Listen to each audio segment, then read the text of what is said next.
Hello. We return.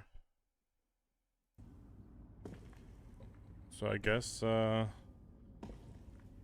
we'll see how far we can get today. I'm thinking about a 3-hour stream, but we'll see. We'll see how it works out. Again, I try not to stop in the middle of these chapters, but as you can see, that doesn't always work out. So I make my way down the hard stone passageway. My eyes have adjusted enough to the darkness to make out the surroundings. The floor gives off a faint luminescence. There are marks on the walls where torches have been placed.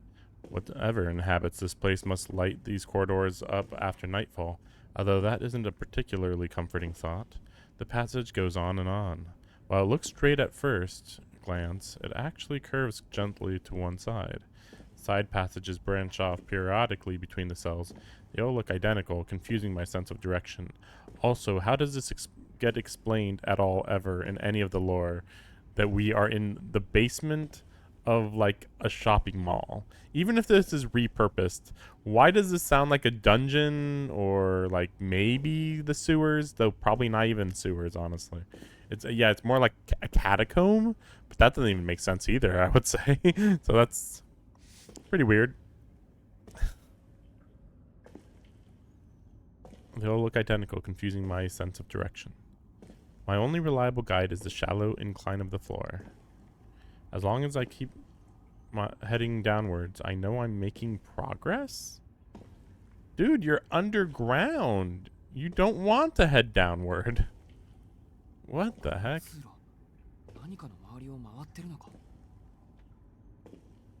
It feels like an enormous spiral staircase. Also, this author really loves spirals. He's had it at least in one other story it was heavily involved, but there's other brief mentions. It feels like an enormous spiral staircase, winding round and around some cylindrical space hidden on the other side of the wall. If the floor of the elevator led to was B1, I must be several floors underground by now. I hear what sounds like wind, but there can't be any airflow down here. The murmur of a human voice, then. Or more likely air expelled from a formerly human throat.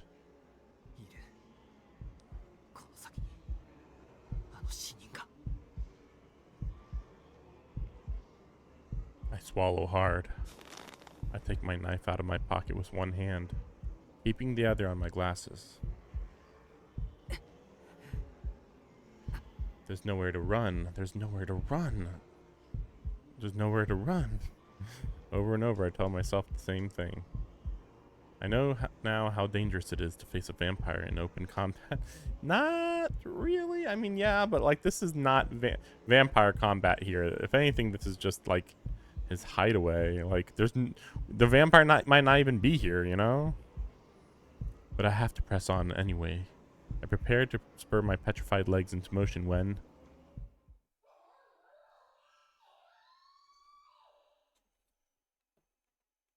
Was I supposed to hear something? Eek, gross, get away from me. I didn't hear anything. I don't know whether I act on thought or on impulse. I only know that in the moment, my instincts went out over my fear. A shrill noise echoes from further down the corridor, a woman's scream. The floor is slippery with congealed grease. I burst from the narrow corridor into an open space. I glance around the room, quickly taking in its layout. A large chamber, 6 meters across, just under 2 meters high. That's not even big. 6 meters across? 2 meters high? That's nothing. It's just a normal room. And there... Oh? What? Why? Backed up against a wall is a still living human surrounded by zombies. My brain struggles to process the information it's receiving. I know this woman, but there's no time to wonder why she's... What do you mean? Like, there's just victims here. What do you mean you would wonder why she's here? Anybody can be here. There's barely a meter separating the zombies, gnashing teeth, and Miss Noel. I can't stop. The zombies are clustered around her, their backs to me. 4 more meters, 2 more seconds until I reach them. I'm not going to make it, am I? I tear off my glasses as I run. At the same time, I position my knife in front of my chest. Their lines of death are there, on their necks. I thought it was everywhere, but okay. I have to kill them. That's the only way I can save her. It drops. My knife plummets through the air, changing course at the last moment. It slices not through the zombie's neck to end its undead life, but through a line along the arm it has extended towards Miss Noelle.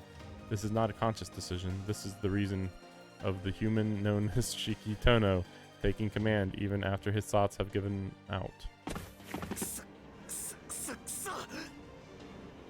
How naive can I be? They're only zombies, so I'll have no problem killing them. So I'll have no problem killing them?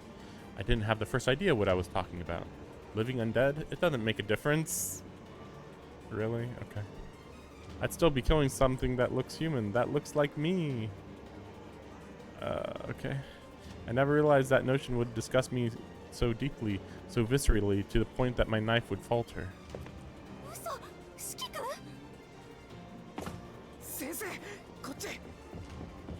As the zombies turn towards me, I slip past them and grab Miss Noelle's arm. A hand stretches after us, grasping for its fleeing prey. My knife slides effortlessly along the line written on its rotten skin.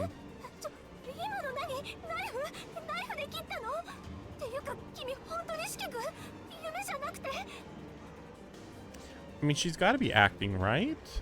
But it's also weird because, like, she should be armed, so I guess we'll see. I dive into a nearby passageway, dragging Miss Noelle by the hand. The zombies' footsteps echo behind us. I push myself harder, trying to outrun them. The urge to vomit assails me as I run. I desperately try to ignore the sensation lingering in my knife hand. If this is my reaction to severing a zombie's arm, cutting off a head would have left me paralyzed with shock. I thought in the first route he doesn't actually have any issue with this.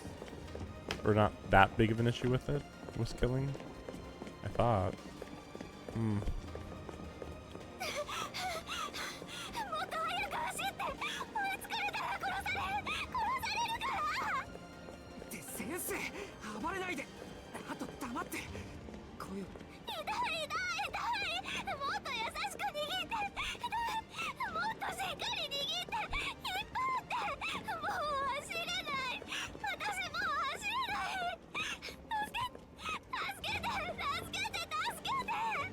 What's happening? Just like, there's no way she's acting at this point, but like, why is she freaking out so hard? Miss Noelle breaks down as we continue to run. Not that I can blame her. This nightmare would drive anyone half mad. How many times have I thought myself that it would be easier to give up and let it all be over? That said,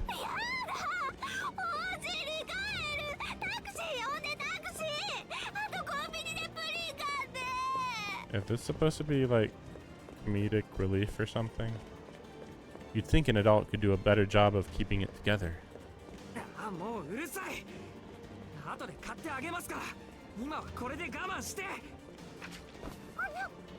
I pull her close and jam a finger into her mouth.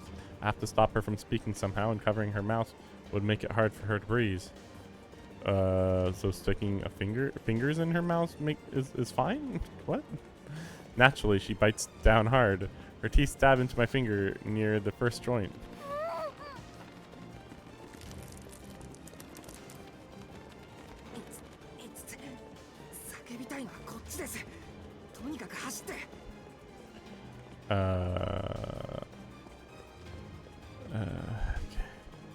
Half carrying, half dragging a struggling Miss Noelle, I duck into a side passage. Half carrying, half dragging?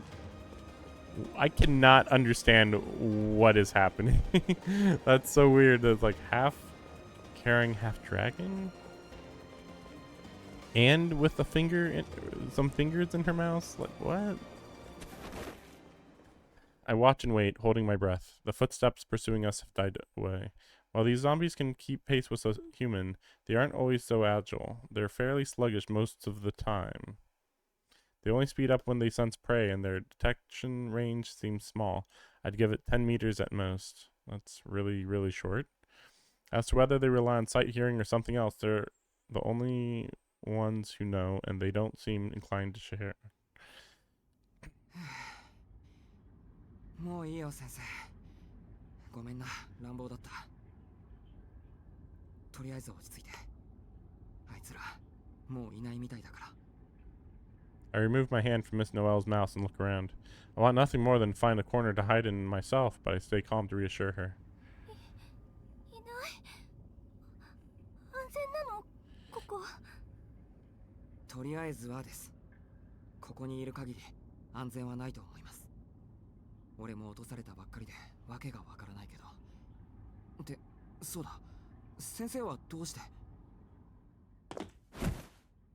Before I can finish my question, she slams me against the wall. いやよ、どうして安全じゃないの？安全にしてよ。私は生徒指導に来ただけ。女の子限定の怪しいアルバイトだって聞いたらほっとけないでしょ。残業なんて柄じゃなかったけど、たまたま目の前でうちの子が連れて行かれちゃったら放っておけないじゃない。先生、落ち着いて。静かに静かに。ねえ、どうして？おかしすぎる。意味わかんない。どうしてデパートの地下にこんなところがあるの？どうして死体が動いているの？どうしてこんなものが今まで発見されなかったの？それに I agree. It feels like an anime moment because, again, like there's just no good explanation for this location, unless like somehow maybe if Vlav hollowed out an entire cave system underneath the building, which just, I mean, maybe, but I don't think so. But like that's the only thing that makes sense. おかしい。Because if he freaks out, then he's gonna die. どうして？あなたはそんなに平気なの？ You're strange for not screaming your head off. Like, okay. Her fists slam against my chest with a thump. She stares at me wildly, tears streaming from her eyes. それ I came here knowing full well it was a vampire's lair, so... ねえ、怖くないの？いっぱい死体 I の don't think he saw piles of bodies. まっとうな人間なら正気でいられない。慣れることなんてできるはずがないじゃない。 My breast catches in my throat. Miss Noel may be in hysterics, but she's pointed out my aberrance with chilling precision. This is a place that should not be. An ant nest of catacombs crawling with corpses come to life, where the living are eaten alive. Like, why is... I feel like you wouldn't be able to analyze this situation in this way. I think it makes more sense if he was just like, I was freaking out earlier, but I couldn't even scream with how freaked out I was. And then after a while, I realized that the only thing I can do is try to get out of here. And the only thing I know for sure is that I don't want to make any noise. And that's it. You know? So, like, yeah, I'm not thinking about every single thing happening in this location. It's not like I don't think we've seen that many bodies, right? Crawling with corpses? Or maybe they mean like the bodies of the zombies? Where the dead are stacked into prison cells. Behold, this is hell. A darkness, anathema to life. Darkness, opposite to life, I think is the better word. Human beings, burdened with reason, cannot hope to stay sane in such a place. Any normal person would go crazy down here, devolving into a gibbering wreck as mindless as the dead that roam its halls. ほら、そうでしょ。私が普通なの。正しいの。ここで平気な人の方が初めからおかしいの。 Okay. Her eyes burn with hatred. For a hot second, I find myself agreeing, but another moment passes and I reconsider. She's wrong. I'm not sure how to express it, but she is. I can feel it. 違いますよ先生。確かに俺はちょっと事情が違うけど、先生はそこまでやけにならないでください。息を吸って落ち着いて。先生なら耐えられます。たとえここが地獄でも先生みたいな真っ当な人間だから。 What it means to be a normal person. I don't know, that's a weird way to put it. At last, I put it into words. This is why human beings have developed reason to face the horrors of reality. I don't think that this is a good example of this, but okay. Our reason isn't meant to destroy us. It's our weapon when life forces us into battles too great for us, or so someone taught me a long time ago. How ironic to be repeating advice that I couldn't follow myself. だから大丈夫。落ち着いて、ノエル先生。 Should just say, it's because you're a woman. Stop being hysterical.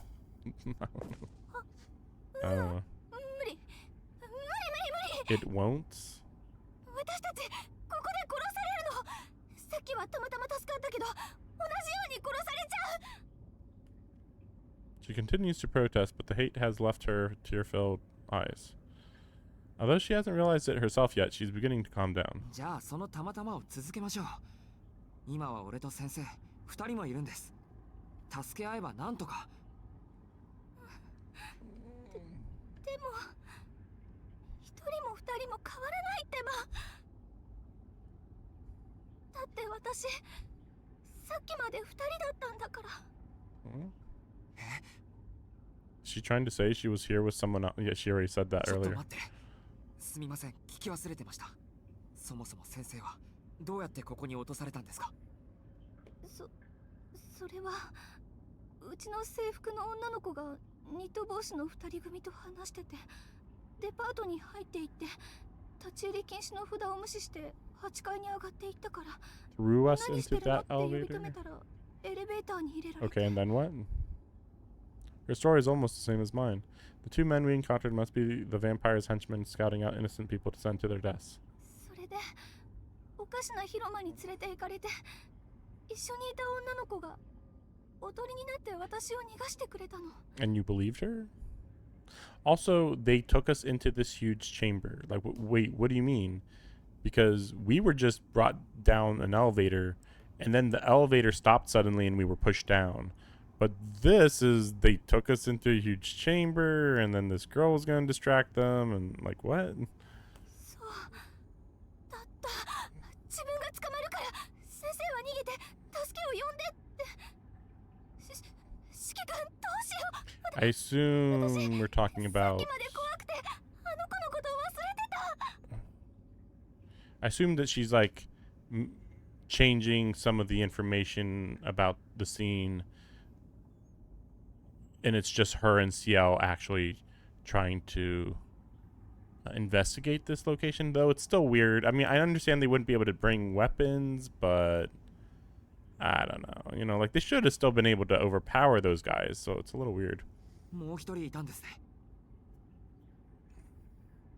My brain, which has been on cooldown ever since we got away, suddenly flips back to high alert. それはいつ？ほんのちょっと前。 Not long. It has to have been long since he already met those guys again. 30分。 Okay, that is a long time. 1時間。あれどのくらい前だったかな。ごめんなさい、わかんない。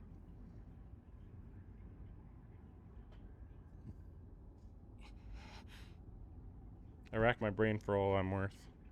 What should I do? What can I do? Why did I even come here in the first place? その広場の場所はわかりますか？四季君、何考えてるの？もしかして戻るの？下に？いや、ダメだってば。あのゾンビ10体や20体じゃなかったんだから。それよりもう間に合わないし、そもそも助ける算段とかあるの？その子を助けられるかどうかはわかりません。でもまだ生きているのかだけは確かめないと。 I take a deep breath to steady my nerves. Then I pull away from Miss Noel and look down the gentle slope of the corridor.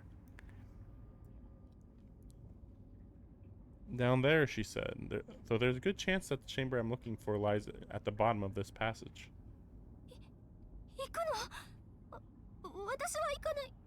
行かないわよ。ごめん、先生。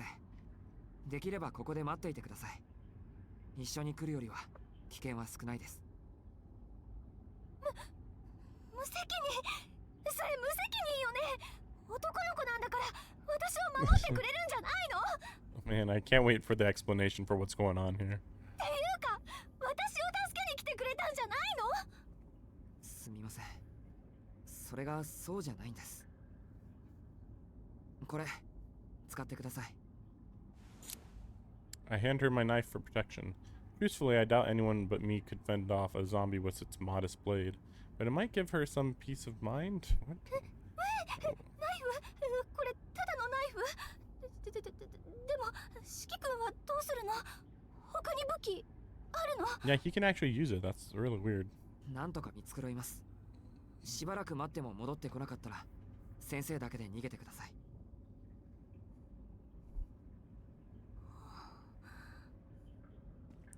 I pressed the handle of the knife into her hand and set off. I wish I could do more, but that's all the help I can offer. もう待って、行くから。私も行くから一人にしないで。そもそもこんなナイフ一本じゃ足りないし。はい、四季君にお返しします。 Miss Noel grabs my wrist, forcing the knife back into my grasp, before wrapping herself firmly around my arm. Her message is clear. You're not getting rid of me that easily. わかりました。正直言うと嬉しいです。先生がいてくれると俺もほっとします。あとはできるだけ音を立てないようにお願いします。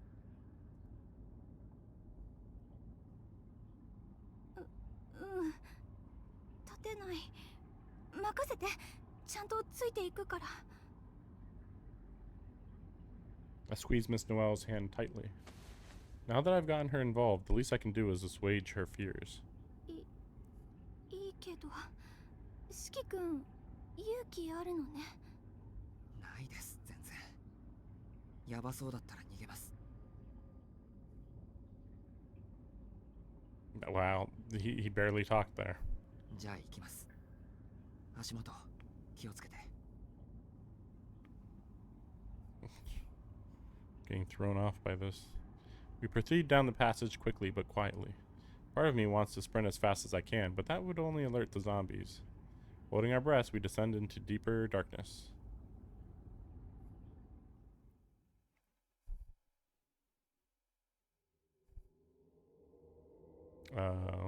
Is it the ceiling?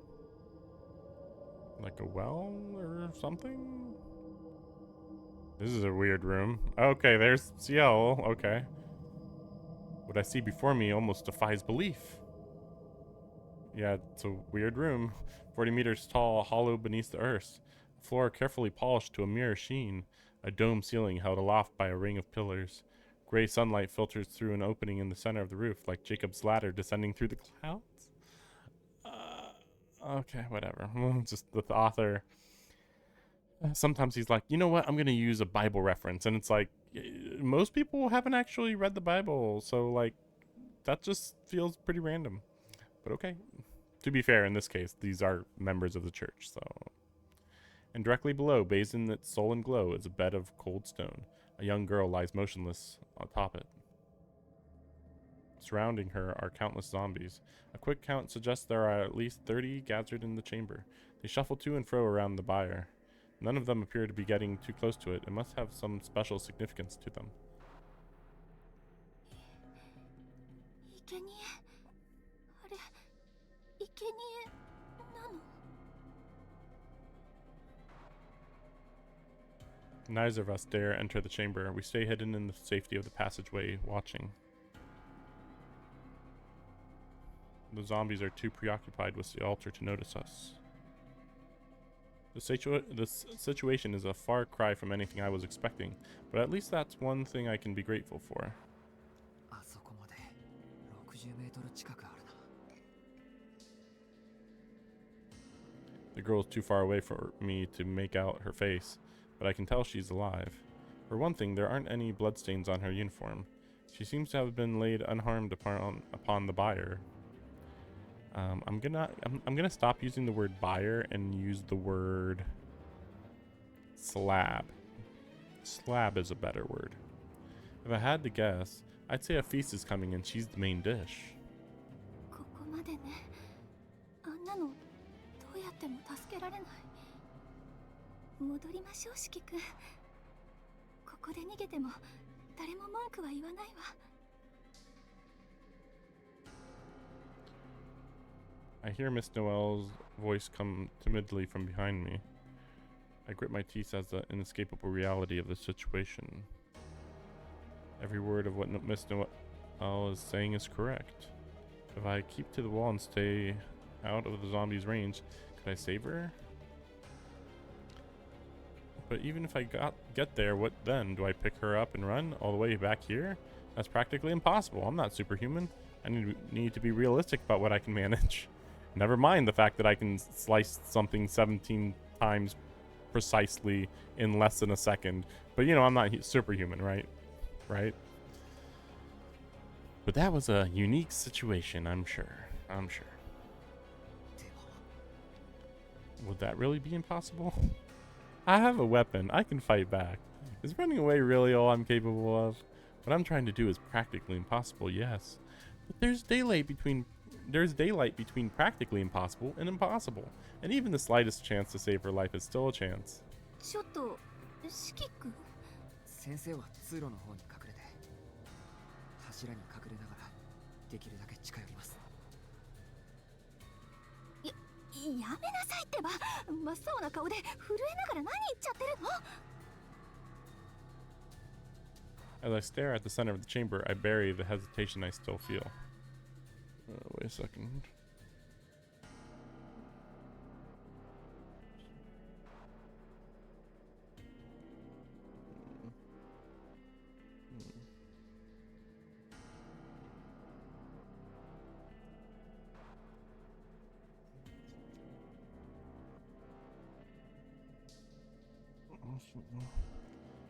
Okay.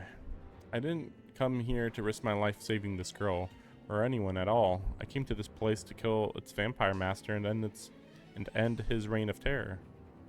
But I can't just leave someone to die. It's inconsistent. It's contradictory. Even my ideals are a half-baked mess. But so what? そりゃ怖いです。でも今はこれが正しいに決まってる。I'm going to save a human being by killing something that looks like one. I know that I'm still deluding myself, that I just want to prove my usefulness, that this is nothing more than an excuse to flee from my guilt. In all of this, I've seen enough that I can no longer deny my own failings. But I still want to do what I can. If I turn tail now, I'll be nothing more than a murderer, a wretched being incapable of atonement. I remove my glasses and fix my gaze on the death scrawled across the zombie's skin. Agony lances through my skull like a hairline fracture. With a deep breath, I suppress the pain and make for the nearest pillar. ごめんなさい。私ったら松明倒しちゃった。 What is... Why is she some sort of weird comic relief in this? Like, even if she seemed nervous in the other route, she still felt very capable. In a split second, I make my decision. As the clatter rings out across the chamber, I break into a sprint.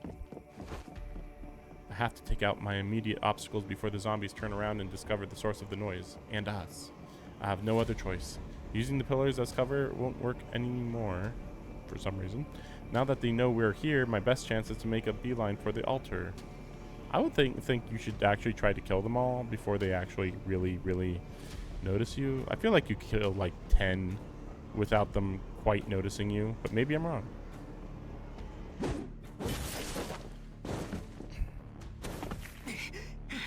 I reach the finish line of my headlong dash. I lean against the altar, gasping for breath. Now I'm surrounded by 30 zombies. What a great plan here. My clear and conscious acts of murder make my stomach turn, but I swallow back the nausea. Wait, what? How many people did he kill? Or how many zombies did he kill? They don't imply how many. I guess it doesn't matter. 2. We'll say 2, I guess. I don't know. I hold my knife, the knife with which I just severed multiple lives, in a reverse grip. A chorus of moans rises behind me as the zombies finally detect the intruder, even though you're in the middle of the room.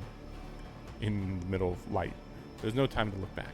I gently lift the schoolgirl, whose face I don't recognize for some reason, up into a sitting position. They're just gonna probably say like, oh, it was the heat of the moment. I didn't notice it was Ciel, even though you can clearly tell it's Ciel from here, but okay, sure.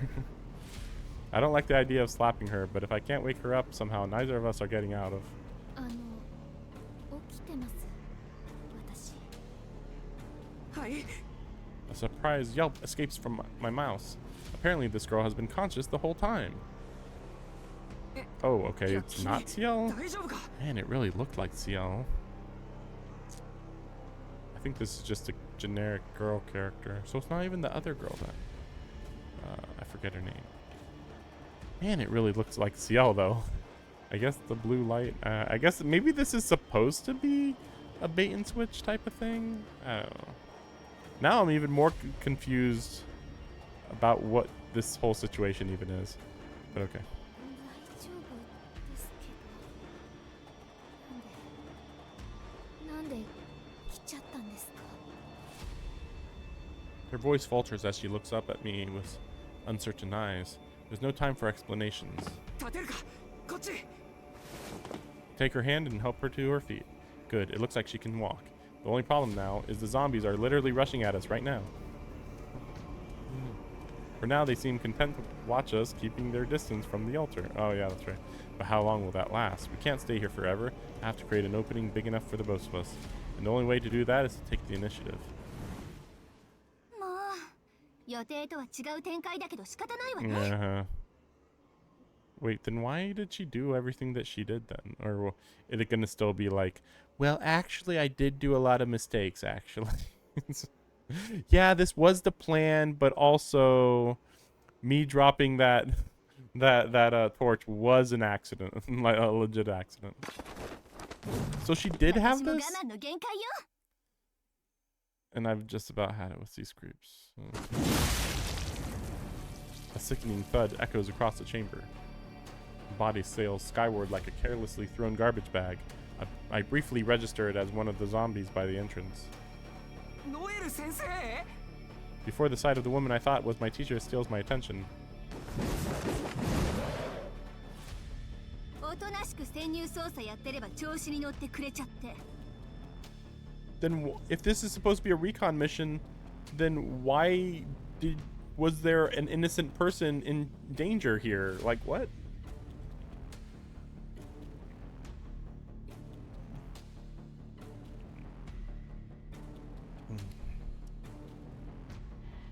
Also, I'd hardly call it a recon mission when she literally has no way to escape this location. Like, that's also weird. Also, can they just straight up do magical girl transformations? Because, like, that's pretty weird. You know, that she has not just the sword, or what, sorry, the halberd or whatever that was hidden, but also full church clothes. っていうか、1回転程度の雑魚が私のお気に入りに手を出すなんて言語道断。見てて四季君、スーパー懺悔タイムの始まりだから。 Her long-handled weapon rollers through the air, generating a great gust of wind. With her teacher's clothes somehow having transformed into a nun's habit, Miss Noelle sets about laying waste to the horde of zombies. I stand with flat-jawed. She leaves a trail of gore in her wake as she dances from foe to foe. With a gleeful smile, with shining eyes, with the skirt of her habit flaring as she twirls, her every movement is a performance for my benefit. She even finds the time to blow me kisses. Would it kill her to act her age? But her valiant, or perhaps just attention-seeking efforts draw the zombie's attention away from the altar. ほら、四季君こっちこっち。先生の後ろに隠れてて。 Miss Noelle continues her rampage undeterred by the gathering zombies. She makes her way to the altar, pulverizing dead bodies left and right. Her weapon is a steel spear almost 2 meters in length. The business end terminates with a double-edged blade like the head of a battle axe. I know what this is. A halberd. Oh my god. Why would you know even? It's not like he reads fantasy fiction. I've got blood and bits all over me. Fresh made zombies are gross. Give me, skeletons. She cleans the gore off. Her weapon was a dismissive flick. It must really be the metal. It must really be the metal it looks like. Even at a glance, I can tell that it's far too heavy for her slender arms. I mean, metal can be different weights, but also, like, she already has been killing zombies. How could she kill them if it wasn't metal? いや先生一体何者ですかいいじゃない細かいことは今は先生に甘えちゃって私こう見えて結構強いんだから Well, why were you freaking out like that? I mean, even if you were prodding him to see if he was like an undercover vampire or something, it still seemed really weird that she was freaking out to the extent that she was. You know, I'm pretty sure some of that was somewhat real. With an almost liberated glee, she plunges back into the fray. Flesh tears, limbs fly. The zombies who flee are met with crushing iron. The zombies who advance are skewered with needle-like blades. Even with the living dead all around us, the sight of Miss Noelle strikes me as the most abnormal thing of all. シスターは趣味じゃなかったんですか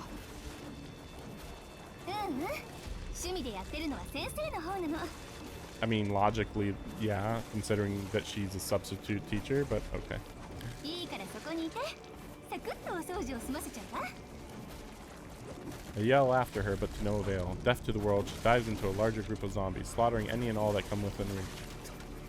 I realize that someone is squeezing my hand tightly. It's the girl from the altar, nervously watching the battle unfold. ごめん意味わかんないかな俺も本当にわからないんだけどあの人は大丈夫だよここにいるゾンビ全部より先生の方が強いと思う今は動かない方がいい Yeah, I'm wondering how this girl comes into this.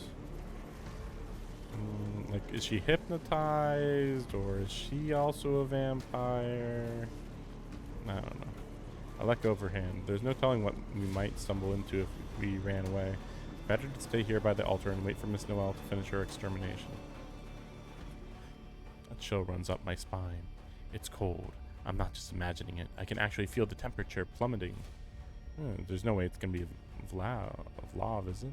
I look down to see frost forming on the floor. As the chamber grows colder, the zombies grow more and more agitated, almost as though they're afraid of something. Well, that could be Vlav's blood. Only now do I see it. The blood of the mangled zombies flows along the grooves in the floor, forming a sigil-like pattern, like a catalyst in a ritual to call forth some infernal demon. It isn't me who calls out, but the girl next to me. Is this Ciel in disguise? Or her cry goes unheeded. The woman in the nun's habit, drunk on bloodlust, is blind to everything but her prey.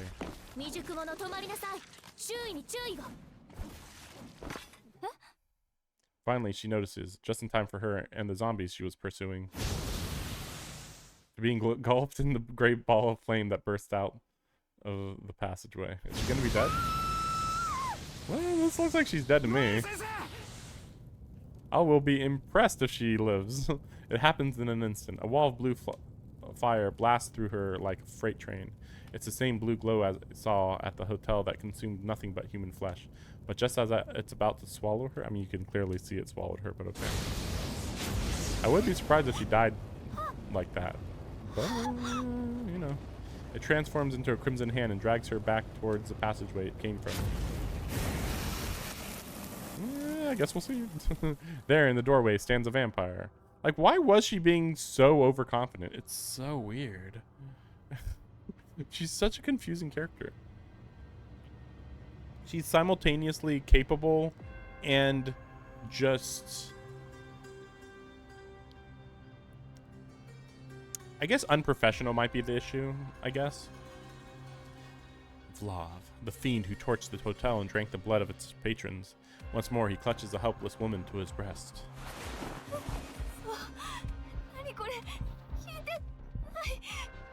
れどこの何なのよ。 I mean, you're fighting an apostle. What the heck were you expecting? But also, I guess she expected to sense his presence, I guess? She screams from within a prison of blue fire.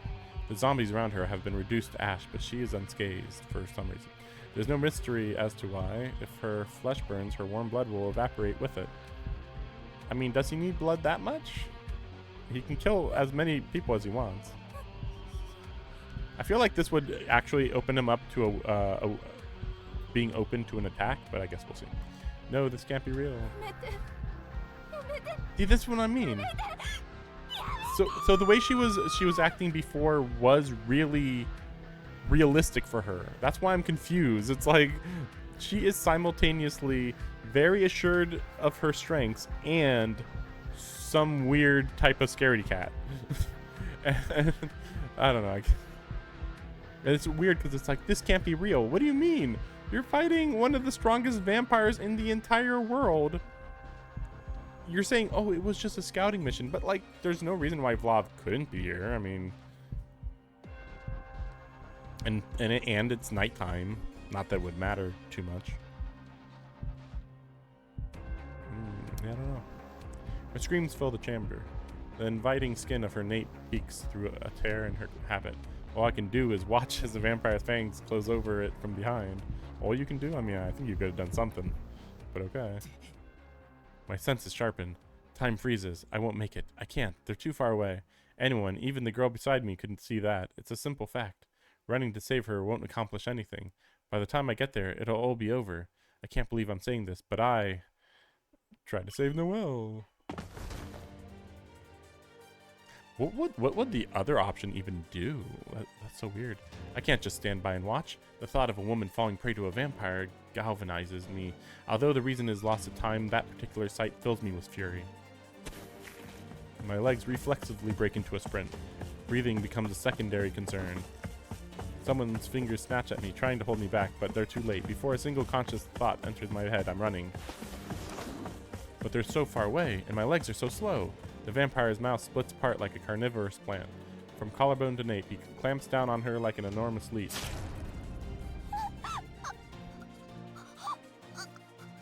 Her body shudders.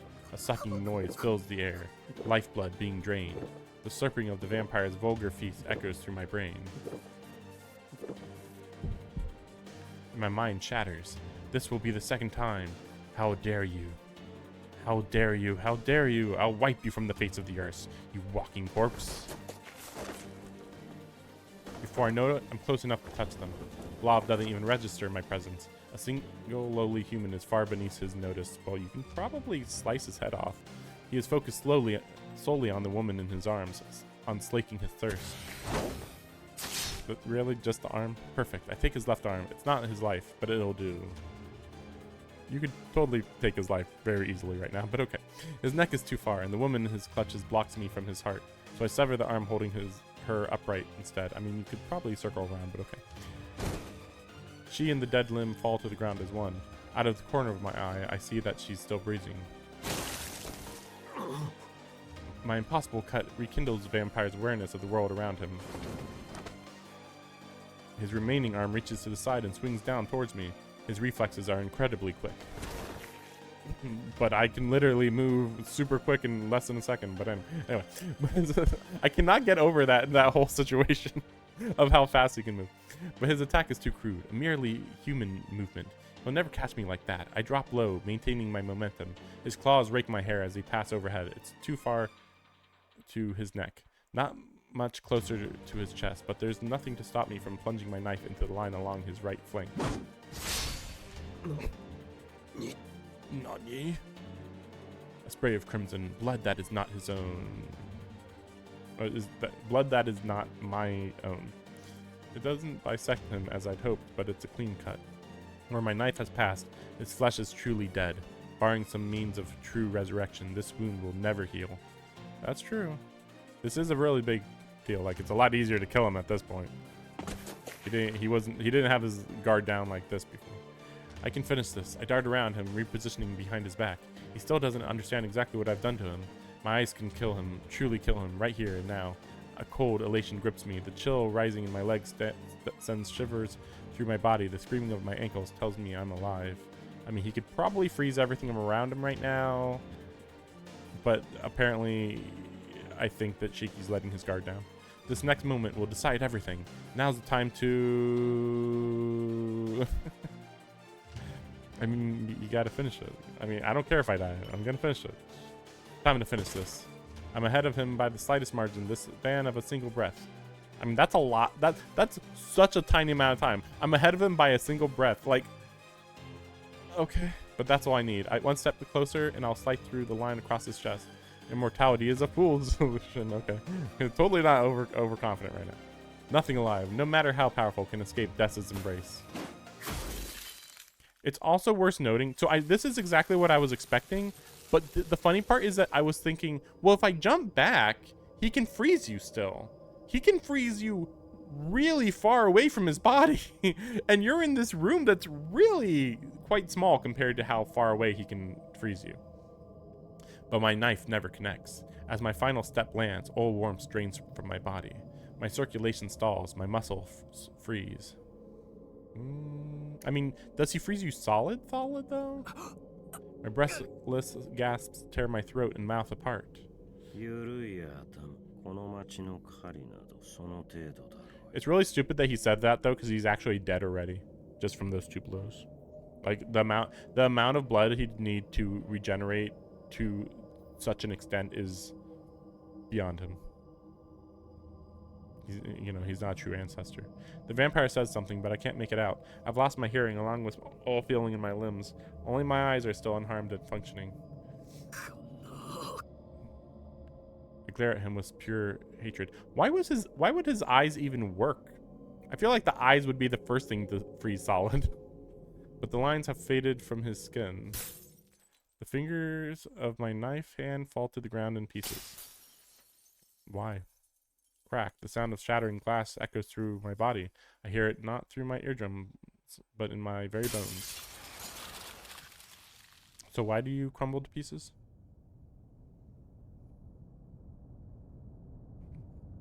I can no longer see anything. There's nothing but swirling white. A howling blizzard raging eternally around me. So I'm sure that jumping back 5 feet or 10 feet is gonna make a world of difference, right? Can't wait. Can't wait to see it. I've seen it before. It's so weird that the author's just like, yeah, you have the advantage, but like, sure, we'll watch it. But like, it doesn't really matter.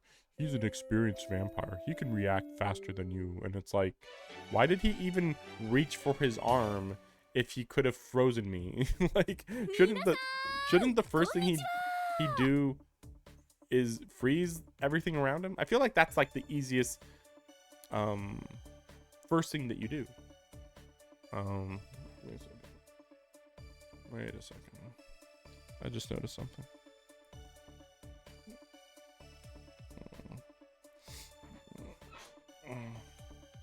Hello, everyone. 降り注ぐようなトラブルの中、一生懸命なトーノくんを応援する人気コーナー。This is the ever popular. Wait a second. Okay. 教えて、シエル先生。待望の第2部開始です。 Maybe this is the first time you can die in the Ciel Route. Probably. No, it should be like second time. I would think. 月姫もいよいよ後半。Oh boy. いえ、ここからが本番と言っていいでしょう。 Yeah, the real game, sure. その熱中度、満足度はアルケイドルートのおよそ2倍、いえ、3倍になるとお約束します。 Wait a second. Let me check something real quick. Just noticed that the brightness seems off. Or the contrast?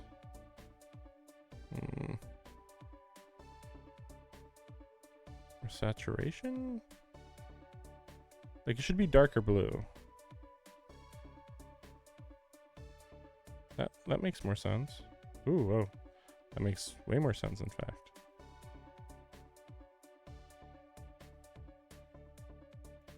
Maybe a little brighter?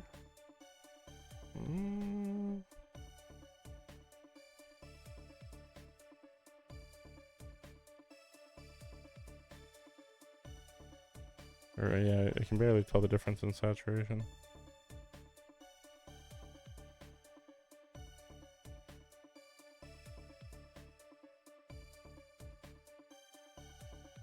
Her skin, the weird, okay, so I mean, I guess it depends what you're looking at. Because her skin should be like way whiter. No. This is exciting. Exciting gameplay here.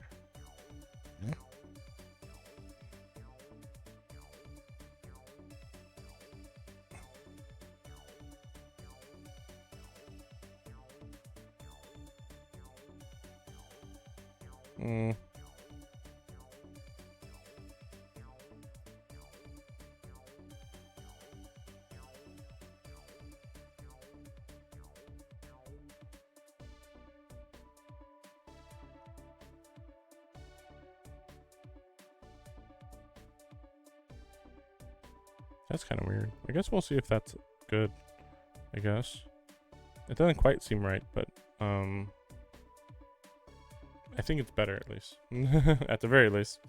Okay. Triple the excitement for compared to the Arcuid route.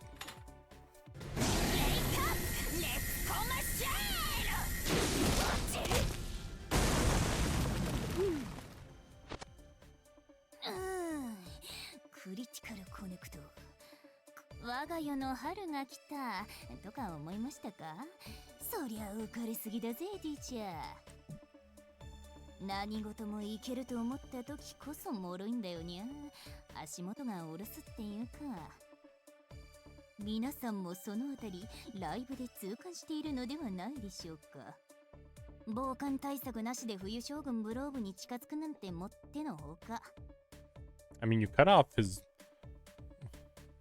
arm and half of his torso. I mean, I feel like that's pretty significant.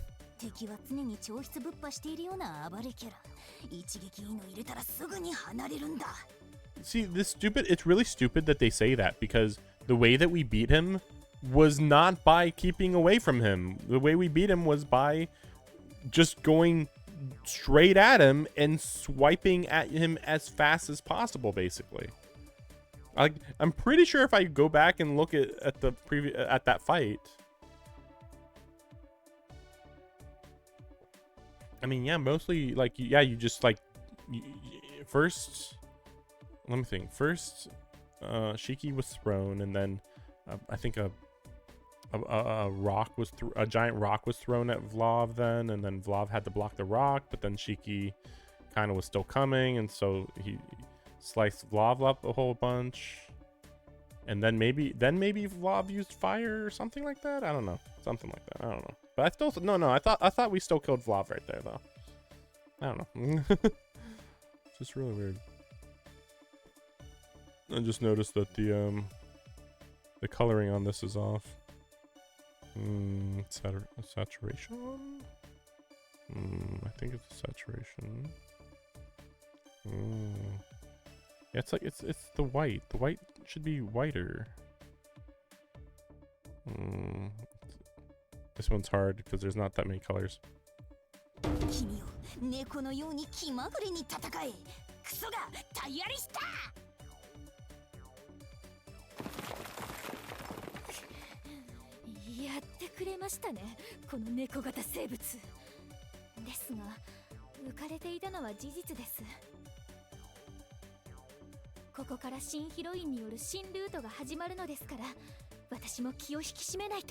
Are they gonna acknowledge that she was actually, you know, transformed into that other girl? I still don't really understand why she even transformed herself. It feels like that's like just a storyline moment, you know? I think I'm gonna go with that on saturation. No, I undid saturation before though. Let me see. Is there a higher blue version here? I don't think so.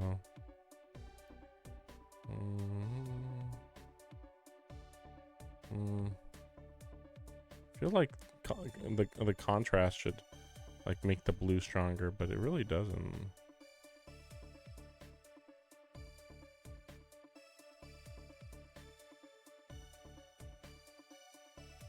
It's gotta be saturation. It throws other stuff off.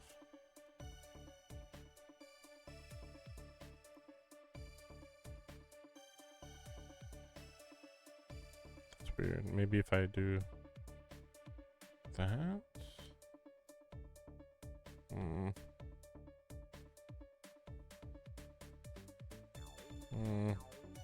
Seems a little better.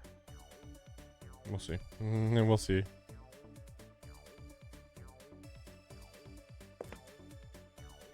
私の必殺ブローを食らって10カウント内に立ち上がりやがった。今のは100均で売ってるお菓子の箱すら一撃でポシャる威力なんすけどね。さて、猫のザレ言は聞き流して本題に入りたいと思います。 Yeah, I still don't understand why they made it so that Arcuid is Neko Arco here. Like, I don't understand. Like, it's like, oh, she should be comedic, but it's like, wait, why though? Like, I guess that maybe they like threw out the idea of like, okay, Arcuid and Ciel would be here, but like, what, Arcuid would take things too seriously and want to kill her, maybe. So then you have to like make Arcuid into like a joke character, like a less serious version of herself. And so they were like, let's just make her a straight up cartoon. I don't know, I don't get it. Was he though? I mean, he cut off the guy's arm, and you had surprised him.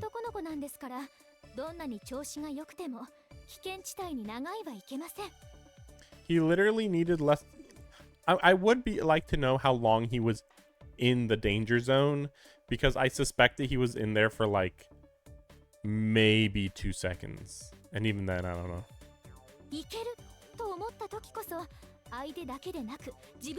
No, actually that's not true. Only Japanese people say that. Because guess what? It's also just as likely that you hesitate because you don't believe in your abilities and you miss your chance at victory. It's equally possible.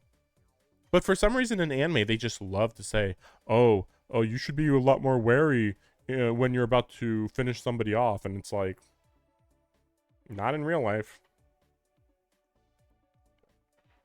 In real life, people don't have like, oh, I have this unblockable Omega defensive move that stops me from dying one time. Like, it's not a, that's an anime thing. Nobody else has that. Literally, no one else.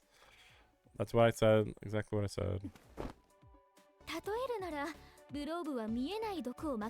Blob doesn't use poison. He uses fire and ice.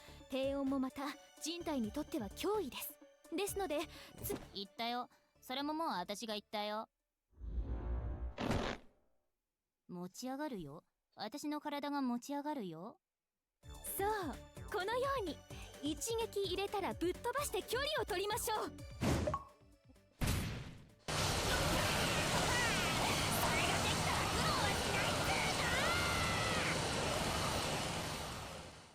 Very funny. I mean, oh, I guess we just press continue. Really? Oh, this far back? Wait a second. Nope, that's not what I want. Okay, there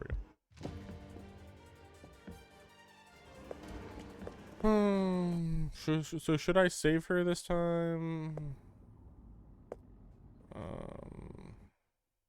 Yeah, I'm gonna still try to save her and just see what happens. I guess.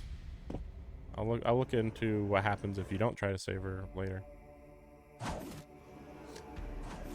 And why are they like criticizing me? Well, you know, what about her? You know, what about Noelle's excuse? You know. Also, Noelle still got bit here, so she's screwed. As far as I guess it's possible you could maybe lock her up and then kill Vlav before she turns, maybe? I don't think so, though. I'm pretty sure not.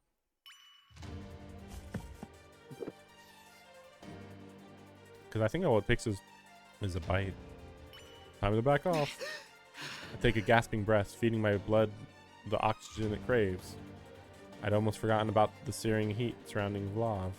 Getting too close to him would be suicide for most living things. Oh, wait. Wait, I think I keep getting thrown off. Does he use fire most of the time or ice most of the time?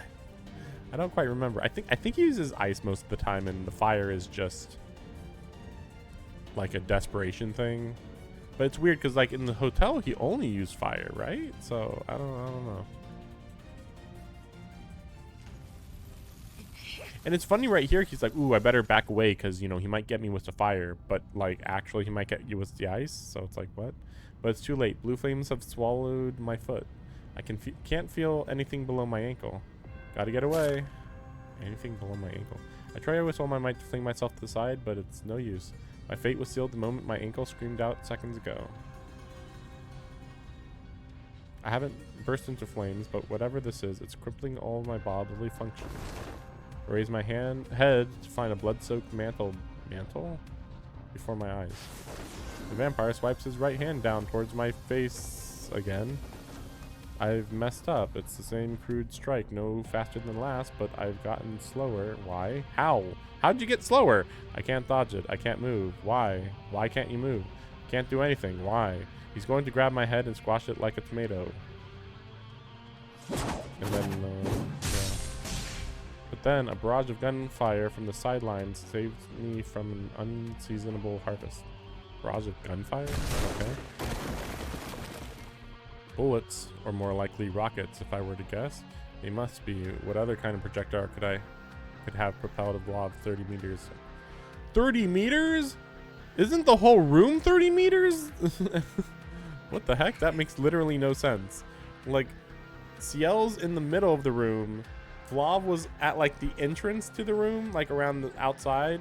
So she shot at him, and then he flew 30 meters more? Like, that doesn't make sense. That literally makes no sense. Ugh. Whatever that was, it bought me some time. I have to get back on my feet while I can. No use. My legs still won't move. My shoe is stuck to the floor, though melted. Yeah. My exhausted body begs for oxygen. Can't take a single step. Meanwhile, across the room, the vampire rises calmly to his feet, raising his hand before him. This really is the end. Filled with terror at my imminent death, I shut my eyes. Why didn't he move? Oh yeah, that's right. He said he can't move for some reason. There's no heat. Oh my gosh, Ciel's a badass for some reason. Wow. I opened my eyes to find the girl from the altar standing in front of me. Before her, the vampire's fire has stopped in its tracks. No, that's not quite right. It's being repelled. Tongues of the flames are glancing off of some invisible wall, leaving the two of us unharmed. Invisible wall? Really? He faces down the raging inferno without so much as flinching. I want to call out to her, but my foremost concern right now is Miss Noelle.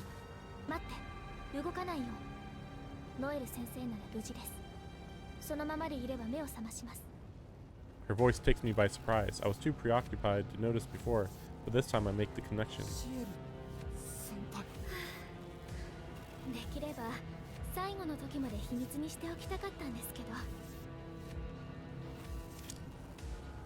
The unfamiliar girl snaps her glasses into place. And just like that, my entire perception of her changes. Or perhaps I belatedly realize I hadn't really looked at her before. It's like I'd preemptively dismissed her as a stranger.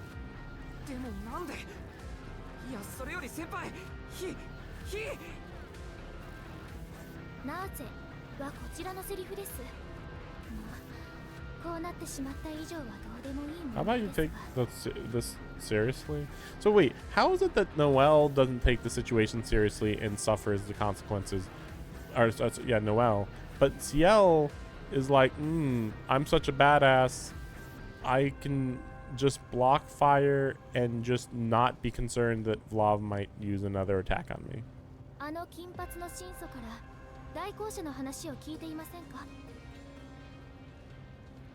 Executors, Inquisitors of the Holy Church dispatched to hunt down vampires. Is Ciel saying she's one of them?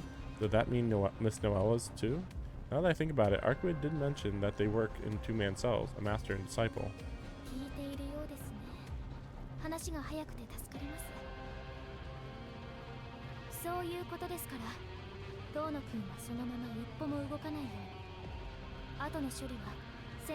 What's that mean? Finish what Noelle started? What?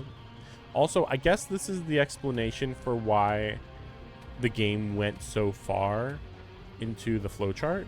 Because I was like, why did they go so far? And it's like, I'm pretty sure it's because they wanted the oh,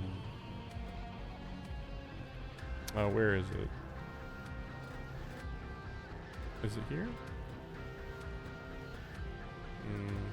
No, over here. The moment where she explains, yeah, the Vampire 101 and 102. It's like, we don't, because I actually thought that maybe we'd have a Ciel moment where she would do the exact same thing.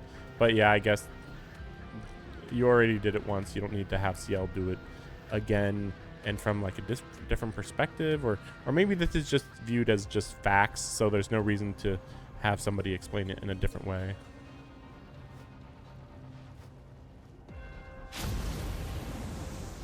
With that, Ciel turns her back on me and faces the vampire across the room.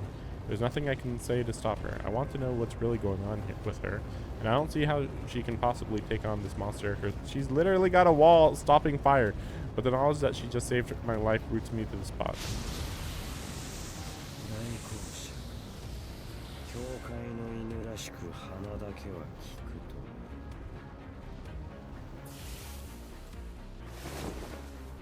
Vlav lowers his arm. Recognizing that his hands of flame have failed him, he faces his enemy down with his gaze alone.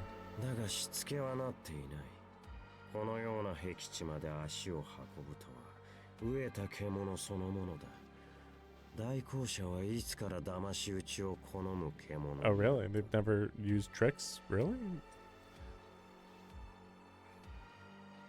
Though to be fair, I wonder how often you have a vampire like Vlav who simultaneously wants to die but also wants to hide and stuff. It's really weird. It's like, I want to die, but also I'm gonna hide and build up a whole army and stuff. It's like, why didn't you just start killing people indiscriminately?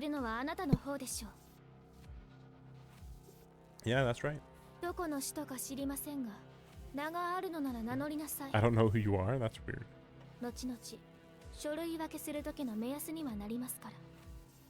That's true though. Well, no, I don't know. No, I was just thinking, like, well, technically they're here for Arkwood, but then they're acting like they don't know who he is. I mean, that's kind of weird. I guess it makes sense though. They don't know every single apostle in the world at any given time, especially since Vlav just became one.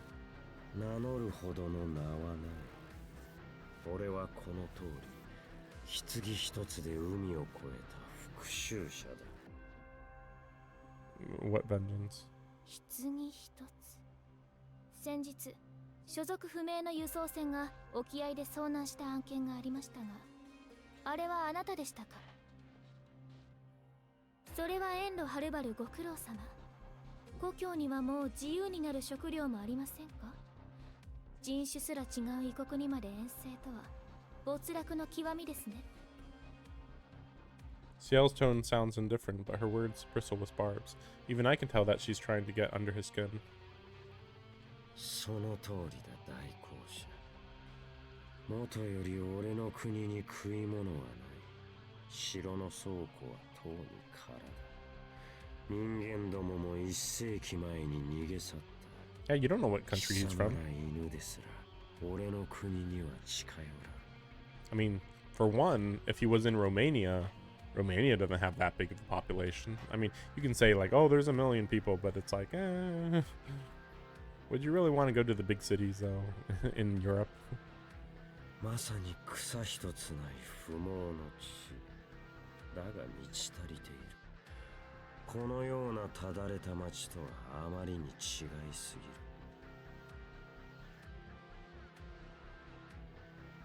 I struggle to believe what I'm hearing. Not only is Vlav conversing with a human, he seems impervious to her taunting. What? Something has changed since the confrontation at the hotel. Probably the fact that you cut off his arm. His thirst, most likely. He must have drunk his fill.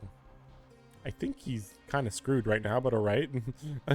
Oh, he drunk his fill. Also then lost his arm. Permanently. Also just got cut at his waist. Permanently. Even to my eyes, his mind and body radiate a newfound composure. では何のためにこの町に？ Like, if he needed to drink blood that badly, why would he go to the hotel that the true ancestor was at? But again, like, if he wanted to die, then that makes more sense. But yeah, like, otherwise it's like, oh, yeah, I guess that's it. Yeah, I guess that's all there was to it. Then why this city? 田舎者らしく製品が美徳なのでしょ？ Abstinence? What? この国に踏み入った理由は治療と復讐だ。俺は体を裂く苦しみから心を裂く苦しみから逃れるためにこの気の利いた弁明を期待しましたが、用は上ですか？失望しました。名乗らずとも結構です。あなたは人間の血を吸いたくて仕方が That ない。 is what he is. どこにでもいる人に過ぎませ He ん。 is just blood crazed madman, yeah. Of love hears in those words I have no way of knowing, but his fury and bloodlust swell by the second. He glares at Ciel, eyes burning with the same madness I remember from the hotel. 汚れた大公社。お前は寒くはないのか？寒いと感じたことがないのか？お前には俺の苦しみがわからないのか？ありません。熱も氷もとうの昔に過ぎ去りました。そうか。難儀な女だ。では、その女の後を追え。貴様と交わす言葉は。 I guess this is the reveal that she's the master. The vampire raises his right arm towards Ciel. またファイヤーくらいですか？ Fire cry. その程度の呪いで私が燃やせるとでも？ Fire is a curse? Okay. その程度。 His voice takes on a certain edge, as though mocking his enemy's misplaced confidence. それは一体どの程度だ？ And he unleashes true hellfire. A river of flame surges forth like the dam holding it has broken. It makes the fiery hands he had been using look like matchsticks by comparison. The raging torrent approaches, threatening to engulf Ciel whole, not to mention me and Miss Noelle behind her. Faced with that all-consuming wall of fire, さて、これからどうしようかな。 Ciel turns away with a theatrical sigh. 先輩どうしようかなじゃなくて逃げないと早く。あ、遠野くんには説明していませんでしたね。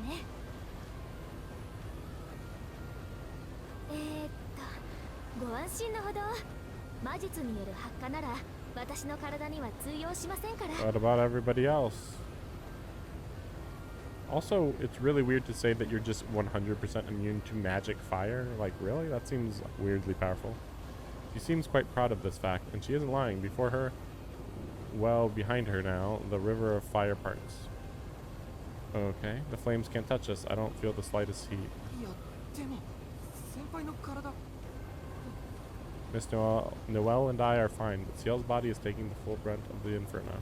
ありがとうございます。でも熱くないから心配無用です。先ほどの手と違ってこちらは概念魔術ですから私の体でせき止められます。 Maybe she's just immune to all conceptual magecraft. I could believe that one. Because conceptual magecraft is practically illusion. Like, not exactly, but like, in practice, it pretty much is. とにかく安全なのでしばらくこのままで放置しましょう。すぐに倒しに行ってもいいのですが遠野くんを巻き込みかねませんから。まずは相手の魔力を消耗させますね。 Wait, think about the logic right here. I could take him down right now if I wanted, but it'll be safe for you if we let him use his magical energy first? I guess the idea is like she could go and kill him, but then like maybe one of his attacks might shoot over toward where Shiki is and kill him, I guess.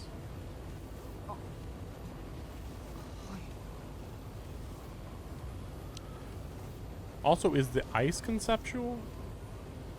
I nod dumbly. Even here in this hellish crucible, she's still the same person I know. The same person who saved my life that rainy night.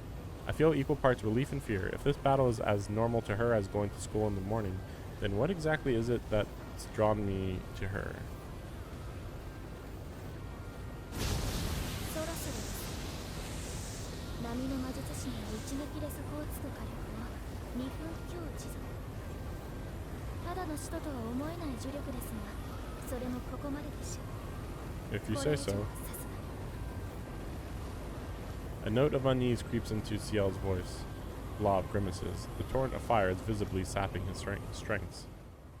And yet, I feel a mounting sense of dread. There's something about the madness building in the vampire's eyes as he burns through his reserves of blood. He's probably trying to use up his fire so he can use his ice or something. Well, but I mean, he used his ice before anyway. About the rapidly falling temperature of the cathedral we are in. And then I realize, last night was the same. Arkwood speculated that he has the power to control fire. But she was wrong. It's the opposite. He isn't in pain because he's running out of blood. He's... Senpai! I call out to the girl standing stalwart and proud before me. It seems she too has realized her mistake, that this battle isn't what she thought.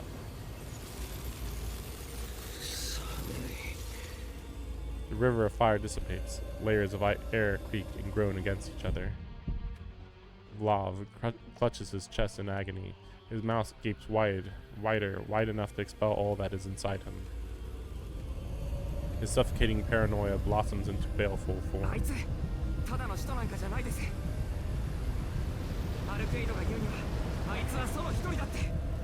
I mean, he's not really an ancestor, but okay. 何ですかそれ。ここは寒い。 It buries everything in swirling white. A battering storm of frozen malevolence. And in the middle of it all, I see something. A gaping hole. Too deep and dark, even for my eyes. 27層。まさか成り立て？そんな大物がどうして今よりにもよってこの町に来るんですか？ I mean, I still call the 27 just... what was it? What was I calling them? Apostles. I mean, okay, that's right. They're not... A dead apostle is like...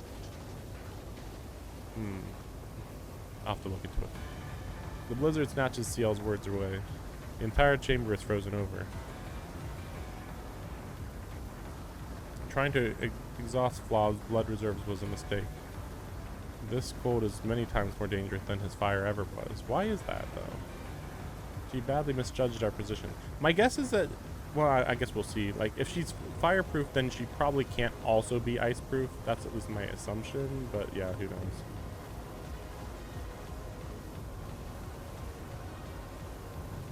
Let me go check the Dead Apostle chart.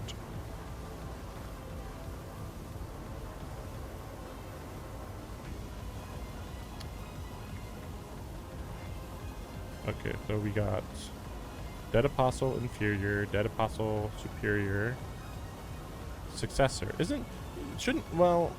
Yeah, he's more like a successor, isn't he? But I guess, like, yeah.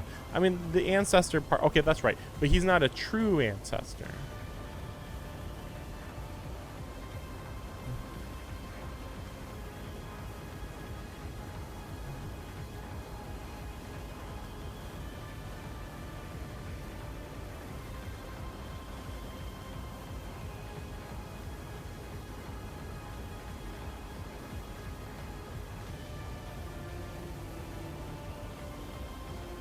But, yeah, I don't like calling them ancestors, especially when, like, they're nothing similar to what Arkwood is. And, I mean, you can say that's the difference between a true ancestor and a normal, or no, a true ancestor and just a, just an ancestor. But, I don't know, it's weird. This was never a battle we could win by attrition. We should have finished Flav while his thirst was still stated and he was at his weakest. I know, right? Like, well, I mean, that's not quite true. And he was at his weakest. Like, no, he's at his weakest right now because he has no more magic.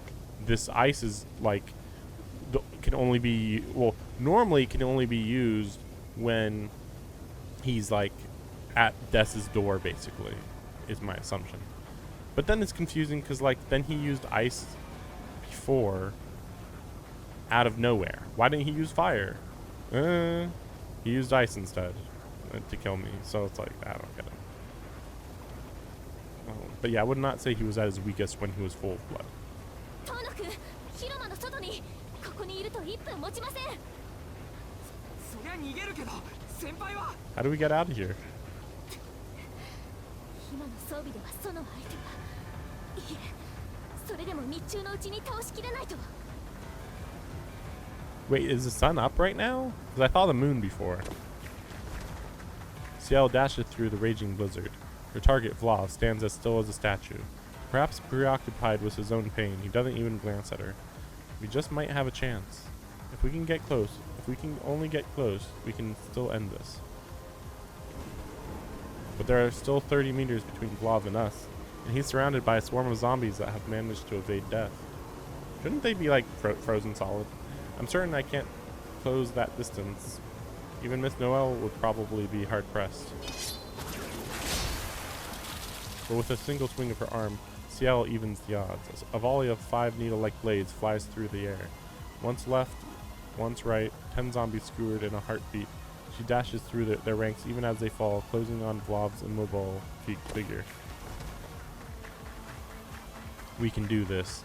I wonder if Ciel or I am more certain of victory in this moment. Vlav snaps his fingers. Amid the swirling snow, something strange happens. On the vampire's signal, the skewered zombies twitch. Then the gas filling their stomachs ignites. What? This is new.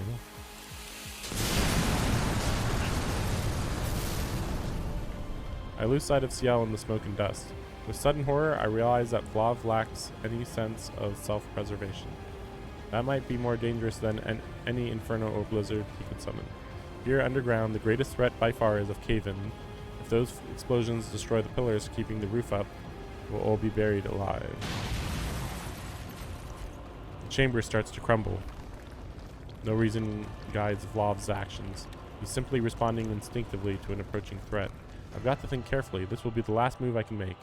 I mean, Noelle's unconscious.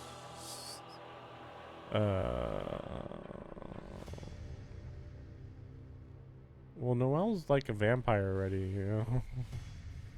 I don't know. This is hard to say. That's no choice at all. What else could I do but run to Ciel's aid? I chased after her like my life depends on it.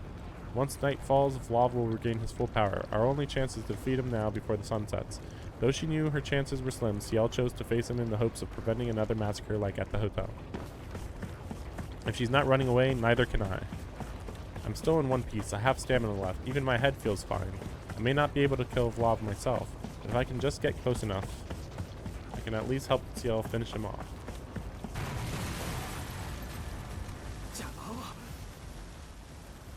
Out of my way! A zombie or two is the least of my concerns right now. I ready my knife to cut down the advancing zombies. And then they explode! Remember that part? But before they even come within range, they detonate in rapid succession. Okay. Now what? What was I thinking? Despite the lengths to which Arkwood went to warn me, I still never really understood. Vlav never considered fighting humans to be anything more than a nuisance. Ciel cries out to stop me, but she's too late. I wanted to help, but all I did in the end was hinder her. How? How did you hinder her? Her voice is the last thing I hear before an avalanche of rubble comes down upon my head. Okay? What a weird thing. There was literally no reason to know what was going to happen there. Like, literally no indication at all. Like, you should have known that she was going to... The rubble was going to just fall on you. It's like... You didn't even tell me how many zombies were left. Like, sheesh. And then they're like, Ciel can handle herself. And it's like... I mean, what was stopping those zombies from exploding even if I didn't run toward them?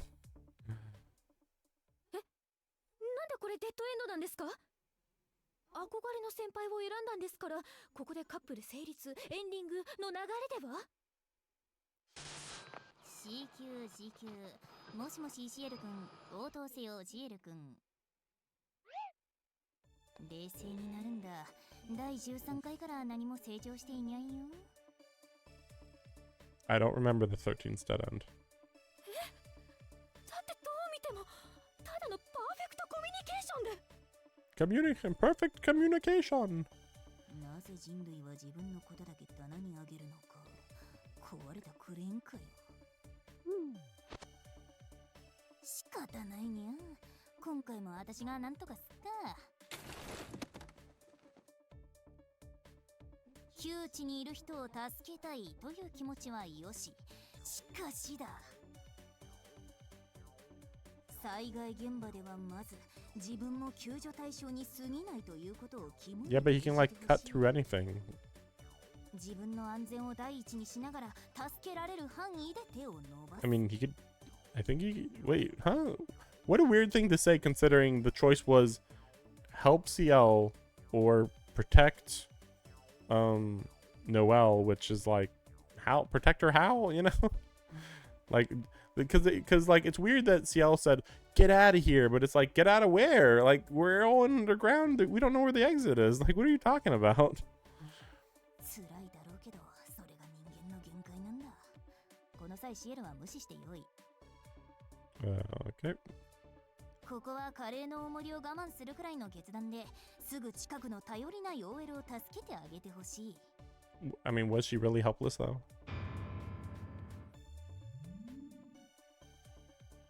その OL 猫基準から見てニャカニャカの逸材そうですねそれほどの苦渋の選択なら仕方ありませんよね遠野くんの気持ちは大切にとっておきますのでノエルさんを助けてあげてくださいでも助けてあげたからといって恩に着せてはいけませんよ Milk that favor? What's that mean? 遠野くんは学生ノエルさんは教師です Okay. 万が一にも間違いは起こらないよう適切な距離を保ってくだ What's さい that mean? I have to carry her. What are you talking about?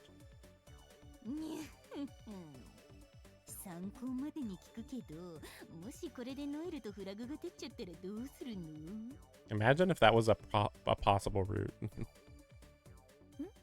そんなの教えてシエル先生の放映回数がいく Because 増え I'd るだけの kill 話 you. ですよあ、そっかその場合許してシエル先生になりますよね遠野くんは初犯なので軽度の罰をノエルさんにはちょっと口では言えないものは教習所かと思ったら監獄だった頑張れノエル生きろ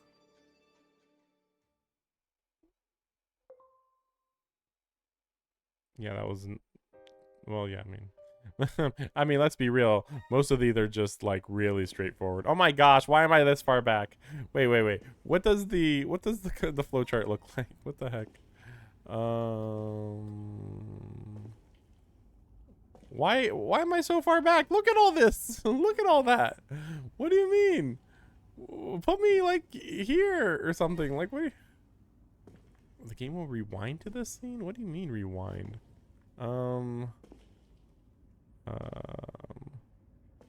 Wait, what was this one? Oh, this was like protect or like go kill Blob or not or whatever. Or yeah, help Noelle.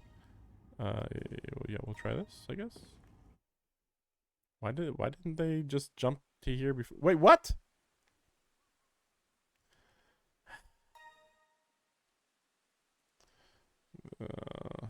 Wait, what? Why did? Okay, wait. What? Gosh, it's so awful. Ah, this whole section is so annoying. Oh, I guess we're good here. I don't know. Whatever. Sorry. Oops. Not auto. Wait. What? Oh, there we go. This is so fun. Okay. I think it can go. Like that's the thing. Like even going this fast, this is still way too slow.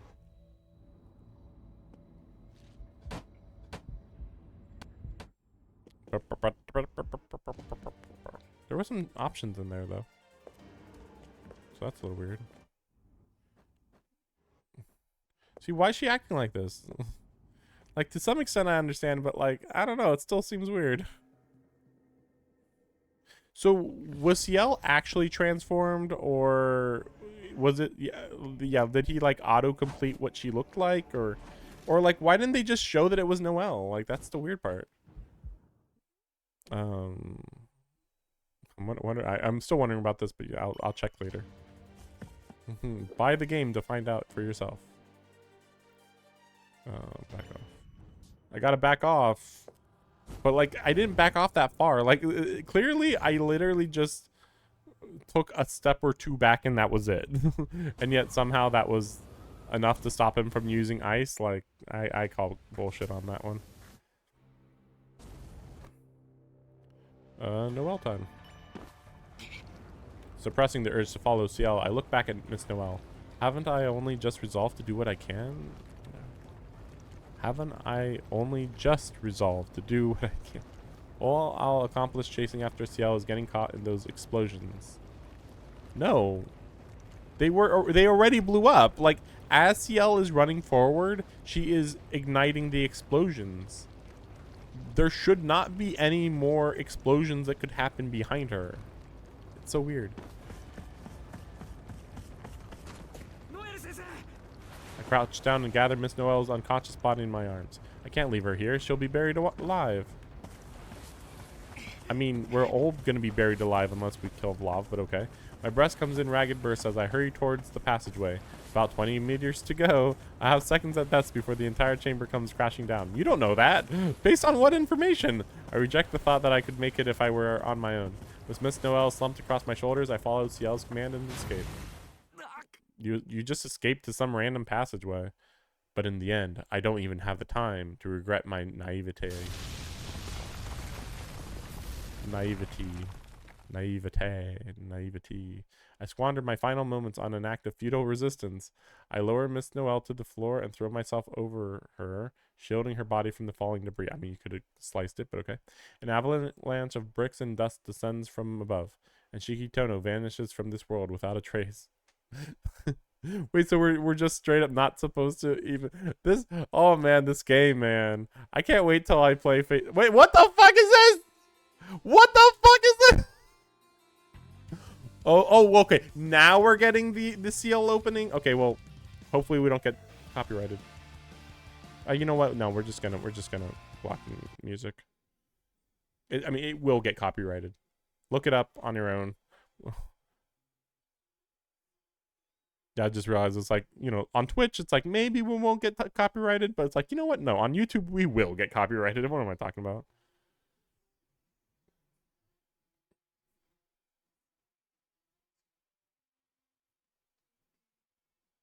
Yeah, this is really new.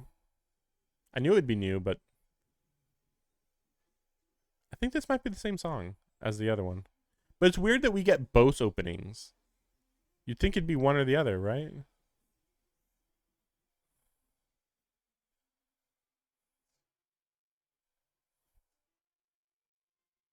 So yeah, this is what's going on right now, I guess.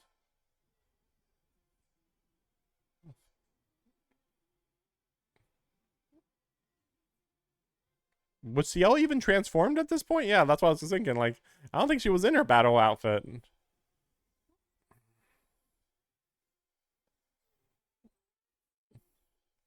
It's interesting. There was no spoilers here, other than Arkwood is gonna get bloodthirsty, I guess. For some reason.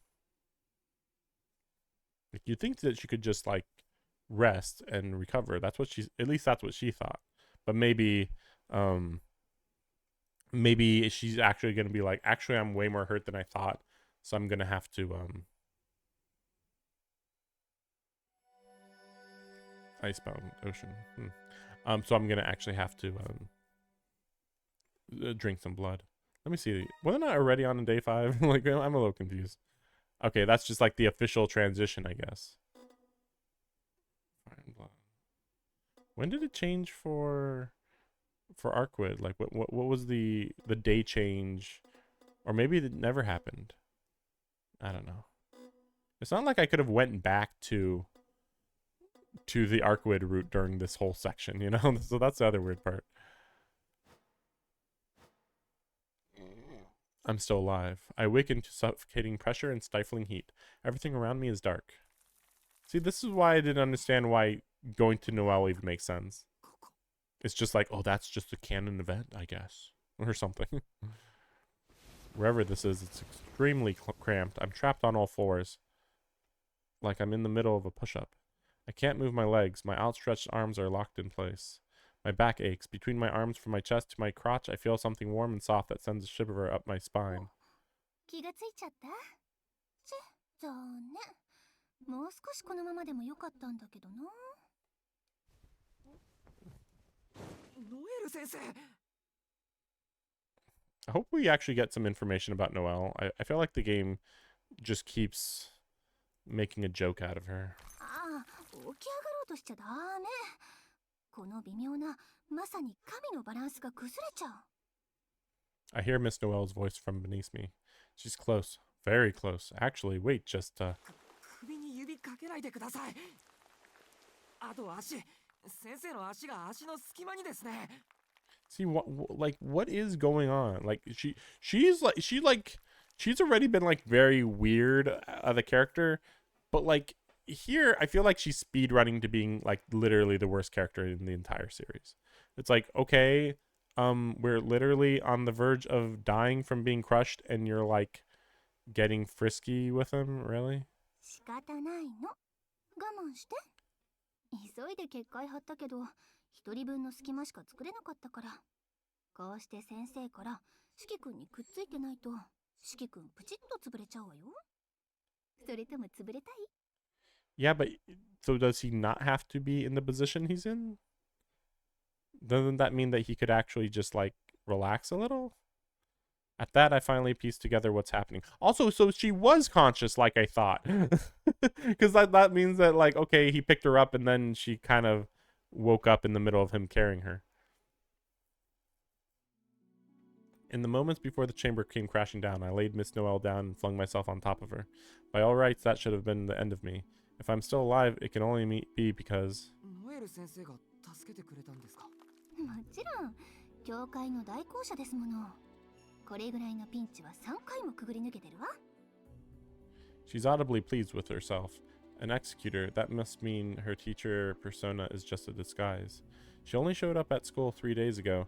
Is hunting Vlad the reason she came to this city in the first place? でも、どうしてうちの学校に必要ありませんよね。 Oh, we're already doing this? Already? I guess we got nothing better to do, right? それは世を忍ぶ仮の姿ってやつ？まあ相手が相手だけに街の生活に溶け込んでいた方が便利なの。We'll see what they say here, but this is bullshit because it's like, so you want to be trapped inside of a building for 7 to 8 hours doing nothing? No, she's here to keep an eye on him. But like, it's just so stupid because like, there's definitely a lot of jobs you could have picked instead, if you really had to, I guess. Which, I mean, honestly, she could have just said, oh, I'm a stay-at-home mom, and you're allowed to wander the city. That's that easy. Like, come on. Instead, she's trapped in a school. 道理で先生全然教師らしくなかったし。 I mean, she could have been fresh from college. It could have been believable. じゃあシエル先輩は？ あの子？ Memory あの子も manipulator? 本職は代行者よ。目的は吸血鬼の殲滅。この任務が終われば次の任務先に向かう。さすらいの転校生ってわけ。 I can't say I'm surprised, but each word still feels like a knife stabbed into my chest. I think back to earlier. It doesn't bother me to learn that I never really knew who Ciel was. Why? Why does that not bother you? I don't care that she's an executor or that she lives in a world of vampires and the supernatural. In that moment, she was the same girl I've always known. The same girl who found me that rainy night on the brink of death and offered me her hand. No matter how remote the world she inhabits, my gratitude towards her will never change. But that only makes it worse. That girl's out to kill every last vampire on Earth. Once this mission is done, she'll pick up and head. Yeah, yeah. Even though I should have much bigger concerns, that's all I can think about right now. 四季君どうしたの？酸欠？じゃあ先生の中の空気あげよっか？ The sound of my name brings me back to reality. This isn't the time to be getting distracted. 足りてます。大丈夫です。一人分の隙間ってことは、ここまだ土の中なんですか？ええ、四季君が助けてくれたから先生も頑張ったというか、持っていた安全策が自動的に発動したというか。 What? Automatic safety barrier? I kind of call bullshit to this. And that safety barrier sure didn't save you from Vlav, did it? どっちにしろ私のおかげだから感謝してね。この個人要塞安くないんだから。 Are we gonna get any acknowledgement that you got bit by a vampire? はい。理屈はわかりませんけど、ありがとうございます。また先生に助けられました。そうならこれは貸しね。後でちゃんと取り立てるから。 See, Fate Stay Night actually improves on this character with Taiga, because as far as I'm aware, Taiga isn't like an integral part of the story who you ever have to take seriously. Not really. I mean, like, she's got some serious moments, but not like this. Like, it's not like her happy-go-lucky attitude is like doesn't make sense compared to her more relaxed normal attitude. It's like, no, they're the same. Whereas with Noelle, like, what, she's this Genki girl who also moonlights as having to be a hardcore vampire exterminator, but like, why'd you even do this job in the first place, you know? She doesn't seem quite sure what to say. Her body temperature rises a little. We're pressed together so closely that it's easy to tell. それで何がどうなったかわかりますか？何って広場が崩れてみんな生き埋めになったんじゃない？死者は潰れただろうけど、使徒はあれぐらいじゃ死なないから、今頃は眠っているのかも。夜になれば元気になるんだし。 Really? 100%? Oh, well, she doesn't know. But still, it's weird to say back at 100% because, like, he just used up all of his magic and theoretically his blood as well. So, like, but anyway, they don't know about his eyes. グローブは死んでいない。じゃあ先輩は？あの子？あの子はもっと頑丈よ。きっと私たちと同じように隙間を作って逃れてるわ。 This is really weird. Like, really? Are you sure that she... How do you know that she didn't kill Vlav before the place caved in? それより四季君、あの使徒の名前はブローブっていうの？はい。昨日ホテルで奴と出会いました。ああ、なるほどね。そうだったんだ。なんであなたがここにいるのか不思議だったけど、あの人に捕まって Nope. 地下に落とされたってわけ。Lol, no. A mutter non-committal response. It's a little hard to confess that I actually came here to kill him, given the current state of affairs. ま、助かったんだからよしとしましょう。If that ever, I feel like that's never actually going to come up. They're going to be like, yeah, that's what happened. And it just never comes up. It's like, actually, kind of the complete opposite. 予想外の結果に終わったけど命はあるんだし、あとはあの子に任せてしばらくこのままね。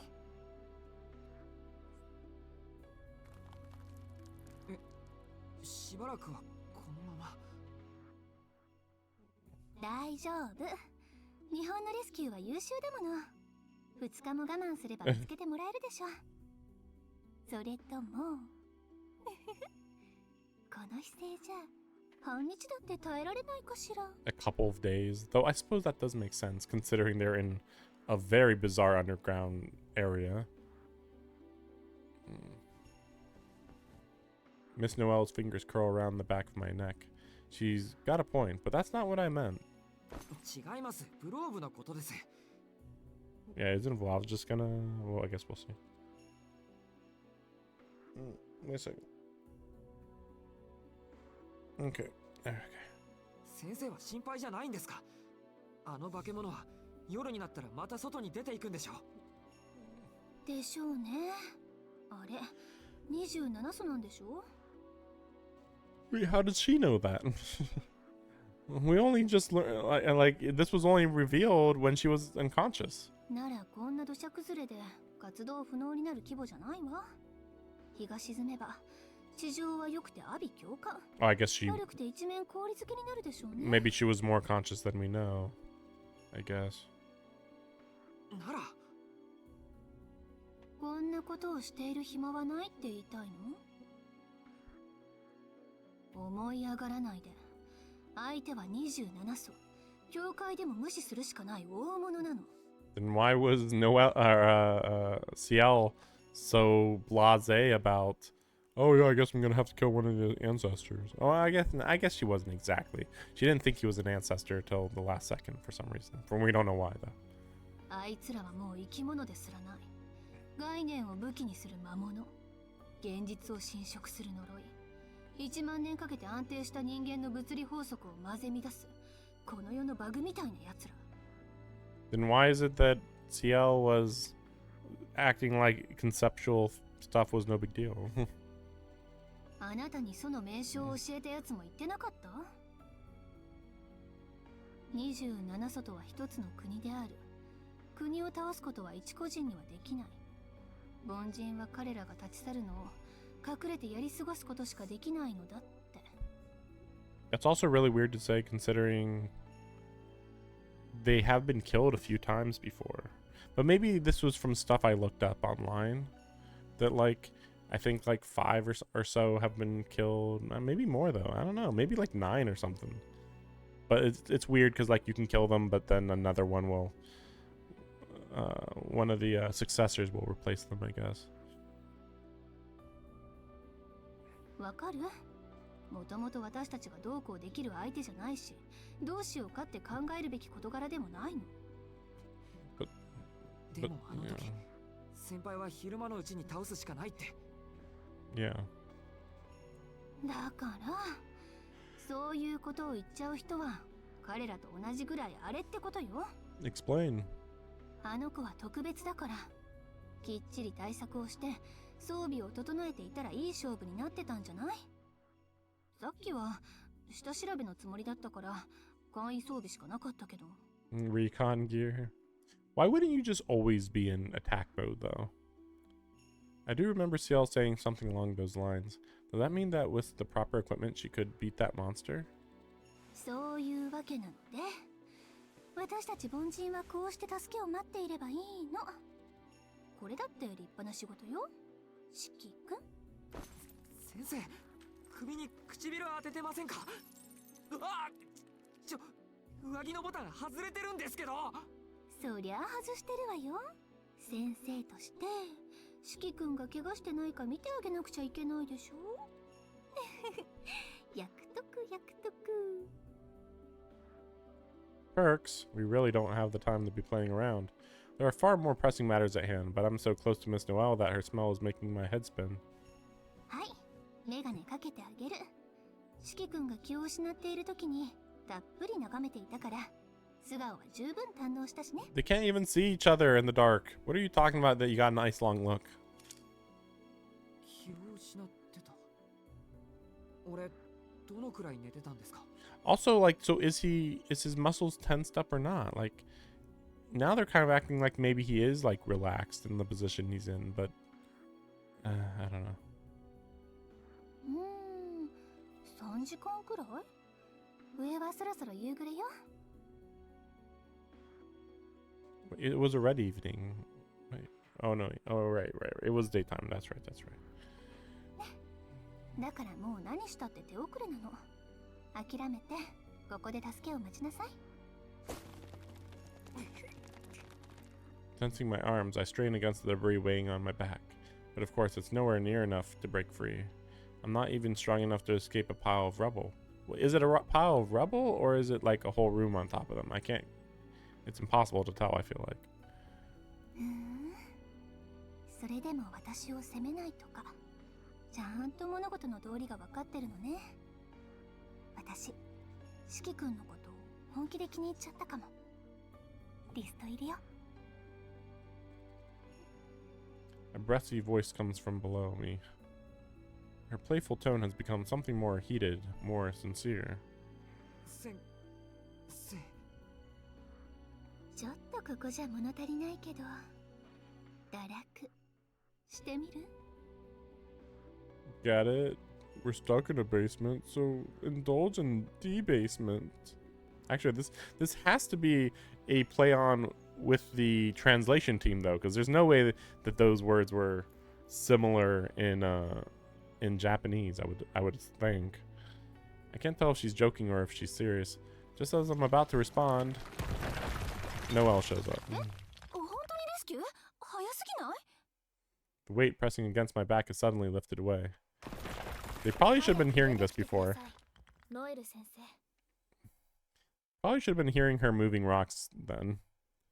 それとついでにどうでもいいですけど遠野くんも。 Light pours down from above, and there, holding a several meter long stone slab aloft with one hand, is our savior, Ciel. I feel like we should have addressed this scene more, but okay. Ignore the super strengths. Don't worry about it. Wow, the whole place collapsed? What the fuck? There was a whole shopping mall on top of us. What's going on? This is incredibly awkward. Extenuating circumstances or no, Miss Noelle and I were caught fully entangled. Okay. Sure. 先輩。 Yeah, we know the ノエ explanation. ル先生は教会支部に連絡を。都市制圧戦を申請しますが通りますか？通るけど無意味じゃない？この区域に来校者のストックはないもの。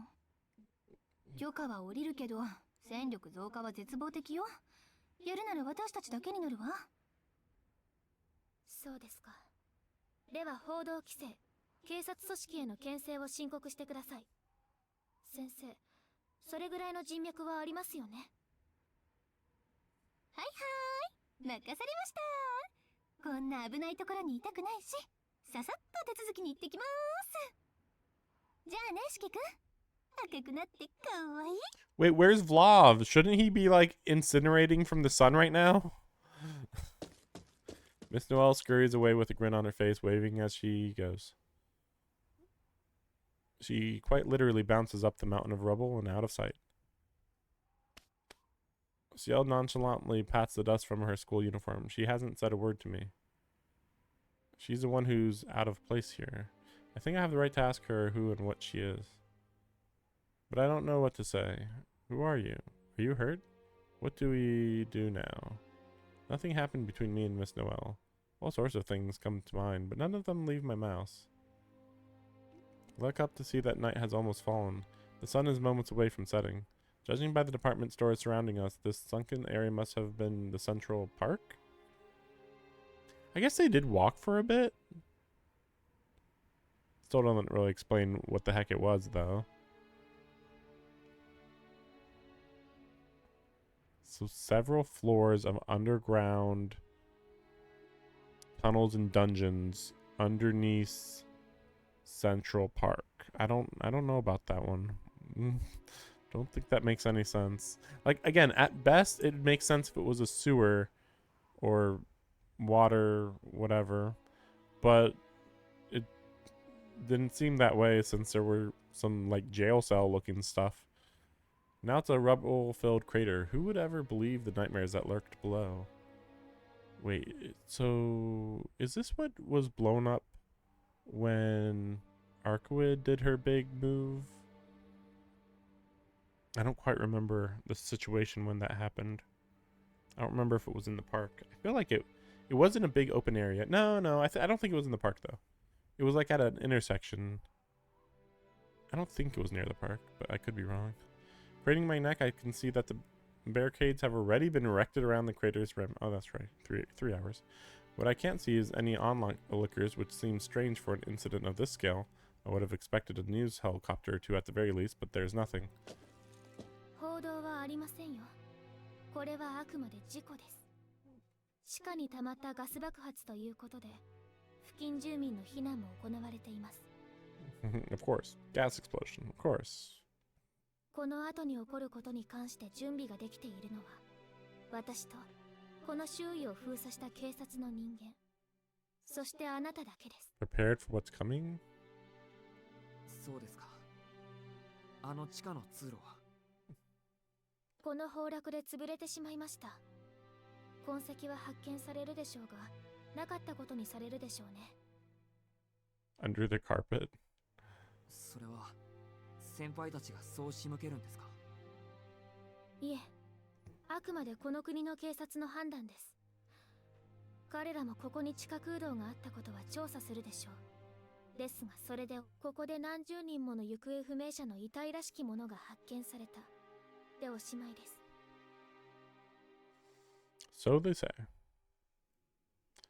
Right is the only response I can give. Realistically, I know that what happened here is beyond the reach of the judicial system, but it's still hard to hear it spoken aloud. Those catacombs swallowed so many people. Now they'll remain buried in the dark forever, their deaths never to be explained or understood. とりあえずお礼を言わなくちゃ。ありがとう先輩。先輩がいなかったら俺もそのうちの一人になってました。はあ、まあ遠野くんが無事でよかったですけど。いえ、そういうことではなく、無駄話をしている場合ではありませんでした。率直に言います。一般人であるあなたにこれ以上関与されては迷惑です。賢明な判断による黙秘を期待します。とは言っても忘れられることではないでしょう。ですのであなたの安全を考慮し、ここ1日分のあなたの記憶を消します。いいから抵抗しないように。See the memory wipes. I hope that he's just like, actually I came here hunting the vampires, so if you just do that, I'm just gonna go find Vlav again. Ciel strides towards me, her face stony. 記憶を消すってそんなことできるんですか？はい、1日分かつ消すだけなら私でも可能です。それで遠野くんは元通り昨日までの生活に戻れます。ただちょっと痛いですから私を恨んでも結構です。 She continues her advance. それ無理な話じゃないか。だって記憶を消すんでしょ。恨んでも意味なくないですか？ I step back, starting to panic. はい、それも忘れちゃうんですけど、きちんと言っておきたいから。 She keeps on coming. では目を閉じてください。見えていると2倍、いえ10倍ぐらい痛いと思います。 This is escalating too fast for me to keep up. But I know one thing, I can't lose my memories of today, no matter what. Not while Vlav is still alive, not while I still have unfinished business. If she wants to erase my memories, I'll gladly let her. But only after all of this is over. I refuse to forget everything and run to safety while she stays behind and fights. Oh, see? What do you call that? Chekhov's gun or something? That this is what's going to happen at the end of her route. Which, honestly, if that's the case, like, ooh, I'd really hate that. But the church is pretty garbage in this universe, so that's probably what's going to happen. 待ってください先輩。先輩の正体とか吸血鬼とかそういうのを秘密にしたいんですよね。ならそれは明日にしてください。今日のうちはまだ。 I can't just pretend this never happened. After living through the horror of those catacombs, how can I be allowed to simply go back to my old life? 危ないことはしませんか？ What's that even mean? しない。したこともない。 Actually, I was definitely planning to resist if it had come down to it. Ciel's eyes bore into mine like she can read my thoughts plain as day. I gulp, but stare back defiantly. For her, it probably only feels like a few seconds. For me, it seems like minutes pass in silence. わかりました。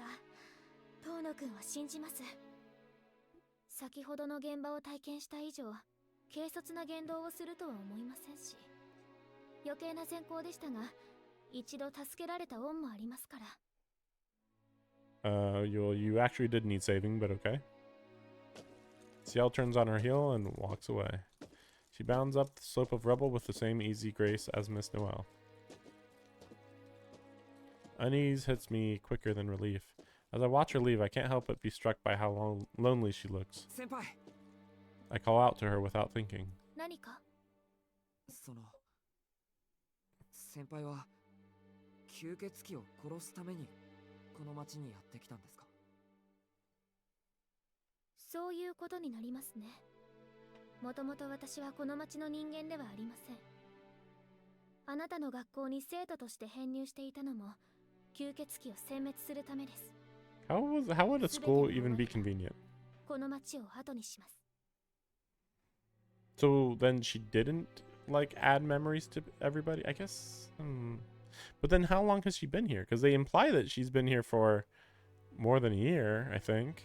その For 時 sure. あなたの記憶を消去することにしましょう。それまでは見逃してあげますから、くれぐれも危険な行動は慎むように。次に私の視界に入れば障害物として処理しますから、そのつもりで。 She issues me a final warning, her tone even frostier than her glare. Go home, she's saying. There's no need to risk your life any more than you already have. わかりました。でも先輩の方こそ危ないことはしないですよね。あの吸血鬼と一人で戦うとか。まさかあれ相手に一人で戦うなんてありえません。 It's interesting that she's not acknowledging his mystic eyes of death perception. 数日すれば増援が来ますから、それまではここを監視するだけです。あなたは安心して自分の居場所に戻ってください。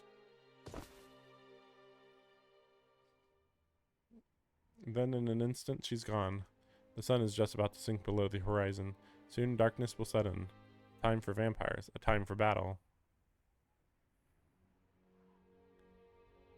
Jeez. 今の俺でも嘘だってわかりますよ、先輩。 She's going to try and fight Vlav alone. That means I still have work to do. I need to tell Arkwood about what happened today. Once she learns we've brought down Vlav's lair and left him buried in the rubble, there's a good chance she'll revise her plans. What's stopping Vlav? Wait, Vlav... He must have gotten away, right? Like, it doesn't make sense otherwise. You know, why would Ciel just leave? You know, like, hey, if you just open up some of these boulders, Vlav will just be open to the sun and die.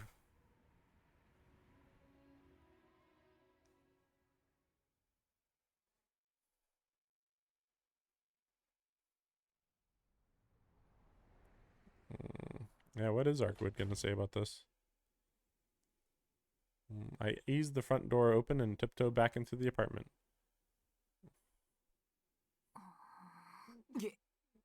Unfortunately for me, Arkwood is already awake, and by the looks of it, she's figured out why I left. ただいまアルクエイド。もう体はいいのか？ええ、すっかり。いつもは睡眠中でも周囲への警戒に力を使うんだけど、今回は睡眠だけに専念したから戻りは早かったわ。目を覚ました時、なんでそんな危険を冒したんだろうって反省したけど。 There's an unmistakable edge to her voice. She's definitely pissed. そりゃ怒るよな。ごめん、アルクエイド。勝手に出歩いて悪かったわ。悪くないわ。日中、四季が何をしようと自由だもの。日没までに戻ってきてくれれば問題ないし、私も気にしてないし、想定以上に体力が戻って気分いいし、怒る理由がないじゃない。 She punctuates her tirade with a pout. She's clearly fuming no matter what she says. さすがにこれも嘘とわかるというか。いや、目に見えて不機嫌だぞ、お前。そんなの私もわかんないわよ。なんでかイライラするの、暴れたいの。自分でもおかしいってわかってるんだからほっといてバカ。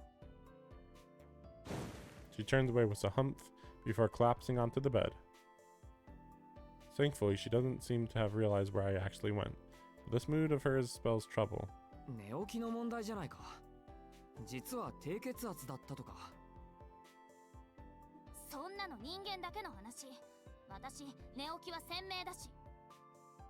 そうか。じゃあそのまま横になって気分を落ち着けてくれ。準備ができたら話がある。いい。怒ってないんだから今すぐ話して。四季が外に出たことに関係あるんでしょ。 Arkwid rolls right back out of bed, like one of those Daruma dolls that rocks back upright when pushed over. Her voice is suddenly serious, though she still hasn't quite calmed down. She must have put the pieces together when I confessed I had something to tell her. 察しがいいんだな。お前が見抜いた通りだよ。俺は今までグローブの根城に行ってた。お前の忠告を無視してな。だから俺が悪かったのは本当だよ。よく命があったものだわ。こうなるだろうと予想はしていたけど。 Arkwid lets out an exasperated sigh. It seems she expected me to go out on my own and do something rash. 分かっていて俺の好きにさせてくれたのか。本当に行くとは思っていなかったけどね。四季は一度も城攻めはしないと言わなかった。だからその選択は四季の中にあるんだろうなって。あなた忘れ物は多いけど嘘は口にできないみたいだから。 My eyes widen in surprise at that. It's uncomfortable to have my own subconscious tendencies pointed out to me, not to mention a little embarrassing. まあそういうことなら話は早いか。ここからは包み隠さず話す。報告と思って聞いてくれ。ええ、どうぞ。せっかくの情報だもの。ありがたく拝聴させてもらいましょう。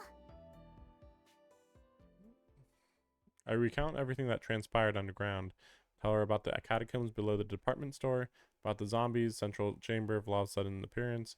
For the most part, she listens quietly and calmly until...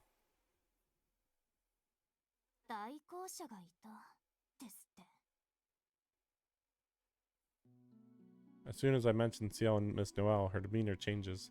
This is different from her vaguely bad mood earlier. The very word executors seems to provoke genuine hatred. なんだよ。そこまで怒るようなことか。ブローブを倒す目的は同じだし、何よりすっごく頼りになったんだぞ。先輩なんてブローブの火もへっちゃらだったし。Enemy of our enemy, and like, enemy of her still. もしかするとお前と同じぐらい強いんじゃないかな、あの人。そう、よっぽど怖い思いをしたのね、四季。でも代行者なんかが私より強いとかありえないから。 To be fair, he only knows how strong you are based on your extremely weakened state. 大体ちっとも怒ってないし、ただ不快なだけよ。四季だって食事中に害虫の話はされたくはないでしょ。いいからあいつらの話はしないで。害虫ってなんだそれ。先輩も先生もいい人だったんだぞ。俺なんて何度助けてもらったか。何よ、あいつらの肩ばっかり持って。私だって四季を助けたのに頼りにされるのは私の方じゃないの？はあ？ Her reaction is so unexpected that I'm lost for words. I trust Arkwid, of course, but my feelings towards her and Ciel are completely different. All of a sudden, things have gotten extremely awkward. I clear my throat and try to change the subject. とにかくブローブは弱っている。今は土砂の下だけど、夜になれば這い出てくるとも言ってた。だからその前に息の根を止める。ブローブが地上に出て血液を補充する前に倒そうって言うんでしょ。その作戦は正しいわ。人間の犠牲を出したくないっていう四季の考えにもそうものだしね。でもいや、倒しに行くなら四季だけで行けば。あ、作戦として正しいんだろ。だいたい今自分を頼れって言ったじゃんかお前。それとこれとは別問題よ。私もうグローブに興味ないし、代行者がいるんでしょ。あいつらに任せておけばいいわ。私と指揮が時間を使う必要はないと思うけど。 That is true. That is true. Since her real enemy isn't Vlav at all. Vlav is, we don't know why Vlav is here. Just the writer wrote him into the city. He just shouldn't be here. Yeah, it's just a weird major distraction, bizarrely. グローブに興味がないってなんで？効率の話よ。私がブローブと戦う気になっていたのは私以外に倒せる相手がいなかったから。けど代行者が始末するのなら私が出張る必要はない。力も温存しておきたいし、代行者の戦力を削ぎ落とすことにもなる。ほら、手を貸す理由が全くないじゃない。 It's true. 筋が通ってる。 I want to bite back, but I can't deny that her argument holds water. Ciel and Miss Noelle are vampire hunters after all. Even if Arkwood isn't their target, they aren't exactly likely to get along. From a tactical point of view, scouting out her enemies while conserving her own resources makes perfect sense. じゃあどうあってもグローブとは戦ってくれないのかお前は。 My voice sounds surprisingly weak even to my ears. That's because, he wants to protect people, so her suddenly not wanting to do that kind of lessens his appeal to hanging out with her. You could almost say that the Arkwood route was a series of lucky coincidences that ended up making him like her more than normal, because like she's not altruistic. It's just that the Arkwood route made her look altruistic. It'd also just be just as weird if like at the end of the Arkwood route, 6 months later let's say they're together and somebody's in trouble. Would Arkwood help in that situation? I don't know. Maybe not. I mean, just to make him happy, maybe. Maybe. Must have been leaning on Arkwood more than I'd realized. そういう顔をするんだ。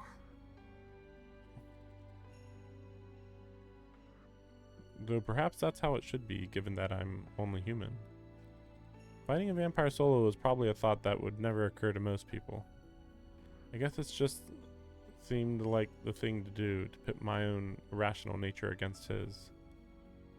まあ、どうしてもって言うならそうね。指揮のお願いを聞いてあげるんだから、指揮も私のお願いを聞いてくれる？なんだって。私が指揮のお願いを叶えてあげるんだから、指揮も私の言うことを一つ聞く。そう約束してくれるなら、あなたに力を貸してあげなくもないけど。なんだって？ I'm so stunned that I accidentally asked the same thing twice. だから、指揮のためになら、ブローブを倒してあげてもいいって話？ Promise not to join Ciel. Her tone is playful, but her eyes are deadly serious. I shouldn't agree to this lightly. There's no telling what kind of ridiculous demand she might make. I've seen enough over the past 2 days to know she thinks nothing of human life one way or the other. ほら、どうするの？私にお願いする？ How did it end up like this? I'm the one who agreed to help her, but somehow our roles have been reversed. But no matter how much I turn it over in my head, I don't have a choice. I'm not strong enough to defeat Flav on my own, and if it'll prevent a repeat of the massacre at the hotel, a favor from Arkwood is a small price to pay. わかったわ。頼むアルクエイド。 But then he breaks the promise, and then she hates betrayal. お願いだからブローブを倒してくれ。よーし、任せて。そういうことならすぐ行きましょう。待て、手を引っ張るなってば。すぐって深夜になるのを待たないのか。 Wait, so what was the promise though? They didn't actually say.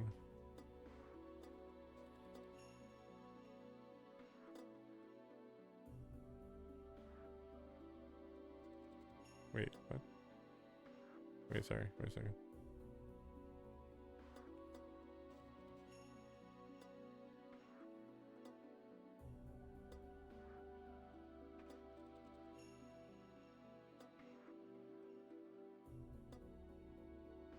Oh, wait, yeah. Wait. You scratch my back, I'll scratch yours. Only if you agree to something from me in return. Promise me that I might be able to see my way to helping you. So he's just saying anything, and we're not even agreeing to what we're agreeing to. Are you seriously doing this right now? 代行者がいるんでしょ。あいつら行動だけは早いから。先を越される前にやっつけちゃおう。やっつけるって対策は。ブローブの呪いは炎じゃなくて霊気なんでしょ。なら簡単よ。対策はできるし、私としては相性的にそっちの方がやりやすいもの。Yeah, the weird part was that she was actually she had that unique outfit all created for the fire, and yet apparently working with ice is easier. But because she was prepared for fire, the ice really messed with her. So if she actually doesn't have to worry about the fire, I guess, then what does she do with ice, I guess? 作戦もシンプルね。私がブローブを捕まえるから、あとはあなたの目で殺す。How will you pin him down? 大丈夫。今の私とシキなら一息のうちに終わらせられるから。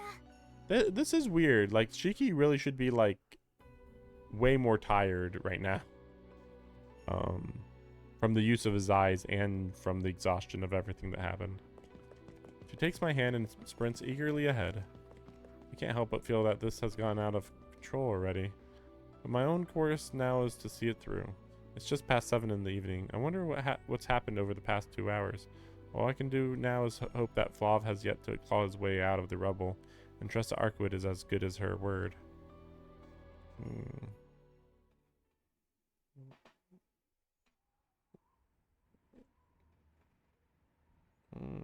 It's a bit late. Let me see this real quick.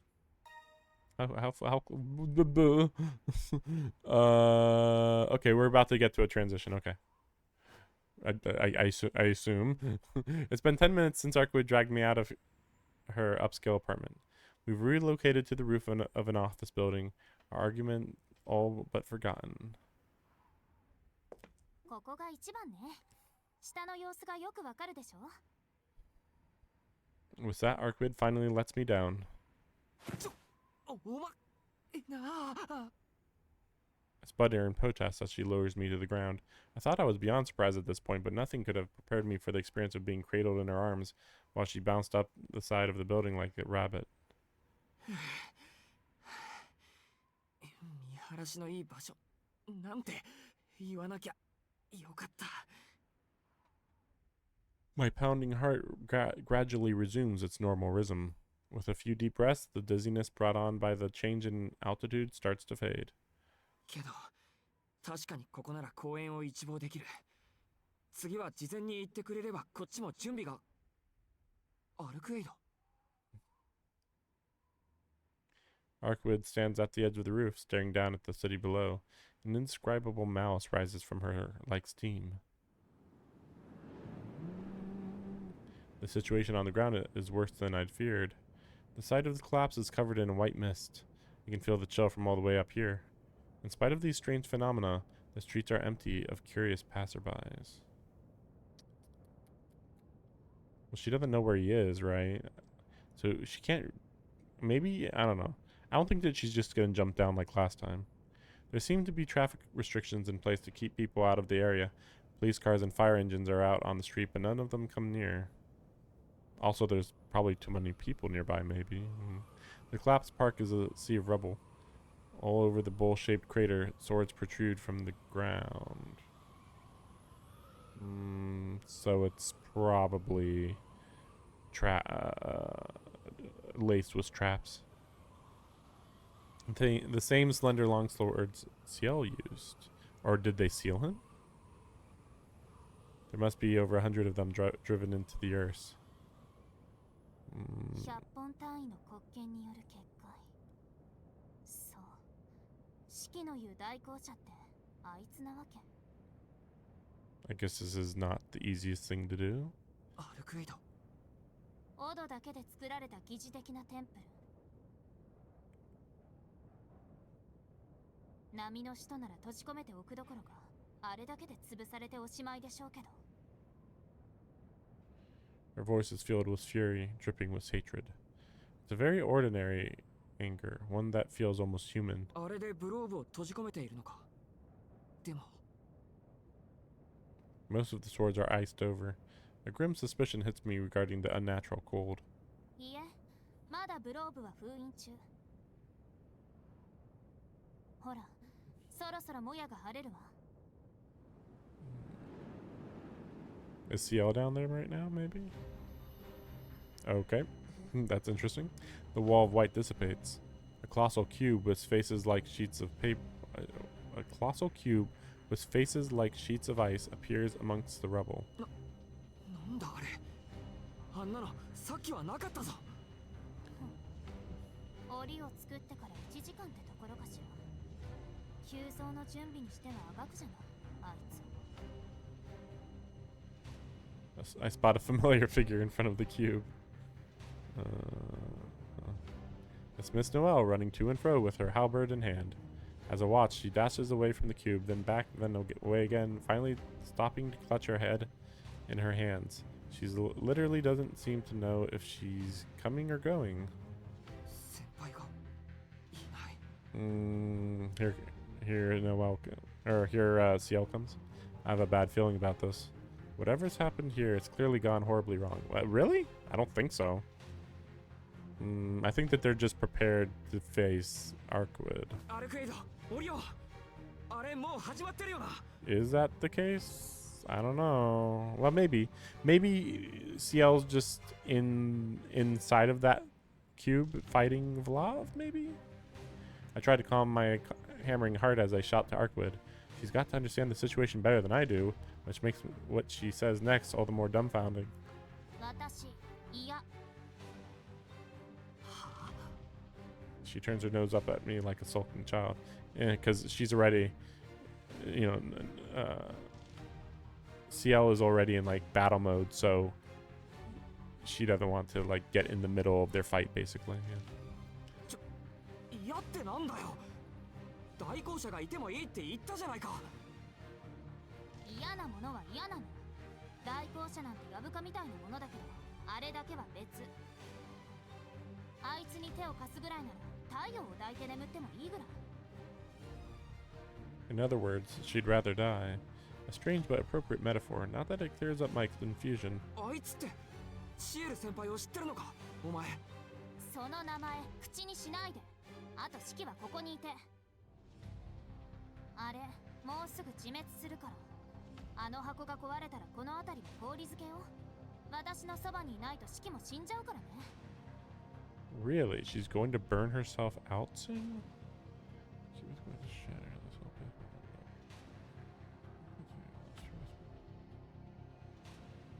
paper. But she said that she could handle it. That's weird. Ciel's going to burn herself out. And what's going to happen if that cube breaks? この辺りってどの辺りまで？ Yeah. The city.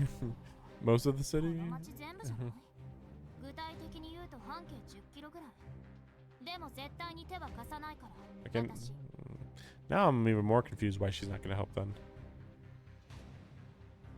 She won't even look me in the eye. 絶対って今さら何言ってんだよ。お前な、先輩がそんなに嫌いなのか、恨みでもあるのか。 Apparently she didn't do anything to her. That's the weird part. あるんだな、あるんだろうよ。でもそれとこれは関係ないだろう。今殺すべきはブローブなんだから。 Because that's the thing, like, even in the original fight with Vlav, she only went out of her way to save people from being killed by him. because she'd been slowly getting influenced by Shiki. But at this point, you've gotten on her bad side, and things are still pretty unpersonal at this point. So it's just like, am I really gonna go out of my way to save some humans at this point? Not really. だからあいつなんてどうでもいいの。どうでもいいからどうでもいいの。ええ、殺すべきはグローブの方よ。今から行けば楽に殺せるわよ。 Okay. でも行かない。どうでもいいやつがいるから。あいつがどうでもよくなるまで私は何もしませんからねーだ。 Moron. Arkwid is a total moron. I don't know what kind of history they have, but one thing is clear. As long as Ciel is down there, she isn't budging. だいたいこうなったのもあなたたちの自業自得じゃない。グローブ一人を止められないようじゃこんなちっぽけな集まりいつ崩壊してもおかしくないんだし。 Colony? You mean the city, I guess? 弱い生き物は弱い生き物らしくおとなしく全滅するのが自然の摂理よ。 Interesting. She's never said that one before, as far as I'm aware. I'm so taken aback that my brain somehow resets. I actually circle all the way back around into cool-headedness. バカ野郎、そこまで分かっていて助けに行かないのか。行かないんだな。人間なんてどうでもいいんだ。 I mean, she never said that she did care about him. やっぱり吸血鬼なんだな、この分からずや。はあ、式の方こそここまで言ってあげたのにわからないの。私が手を貸すのは式のた。もういい、勝手にしろこのわがまま女。バカバカ。 With one last jibe, I run for the roof exit. I can't trust Arkwid to help me anymore.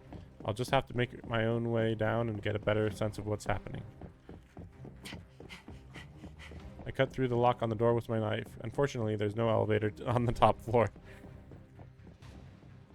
I hurtle down the stairs by the glow of the emergency lighting. Although I'm planning to plunge straight into the frozen maelstrom of an empire's rage, I don't feel frightened. The reason is simple. I'm too frustrated, too sad, and too angry to be scared. Go extinct with grace, huh? We'll see about that. My own misapprehensions make me want to scream. Arkwid is just following her nature. She isn't stupid, and she certainly isn't evil. I mean, indifference might as well be evil in certain situations, but okay. He's just an inhuman being with an inhuman perspective. I'm the idiot for expecting a vampire to abide by our norms. それでも期待したくて仕方がなかったんだよ。くそ。 It's not that I'm grateful It's not that I'm grateful she forgave a murderer named Shiki Tono. It's that I had hoped she was different, that she was special. I couldn't bring myself to hate someone with such an innocent smile. All I wanted, more than anything else, was to believe she was a good person. But that hope has died tonight, and I don't have time to mourn it. First, I'll get down to the ground floor as quickly as I can. I'll make sure that Ciel is safe. Then I'll face down Vlav and sever his line of death. Well, at last, I make it to an elevator. I throw myself inside and slam the button for the first floor. There's no more time for doubts. Even if there was, I'm in way too deep to voice them. I take a deep breath and check myself over. Good, everything seems to be in working order. Like I said, I'm not afraid. I'll no longer hesitate to kill something that looks human. I left that naivety underground with the dead. My breathing quickens. My heart thumps faster in my chest like it's trying to break free from my body. Even though you're in an elevator, but okay. I arrive at the first floor. Arkwid isn't going to help me anymore. Tighten my grip on my knife, then dash out into the swirling cold.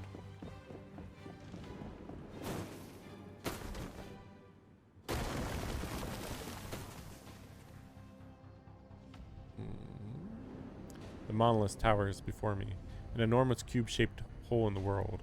The sides of the box are transparent, measuring over 40 meters. The texture of its surface reminds me of acrylic plastic. Its blue-black tint isn't due to its walls, but to what they hold inside. White hailstones swirl about within. Icicles stand arrayed like fangs. A cold beyond human comprehension strains against its confines. This isn't a box, it's a cage. A cage for that which should not exist. a prison for that which must not be allowed to roam free upon the earth. And inside it, 先輩 she's in there, in a winter storm bitter enough to freeze the breath in her lungs. She's in there, all alone, dueling with Vlav.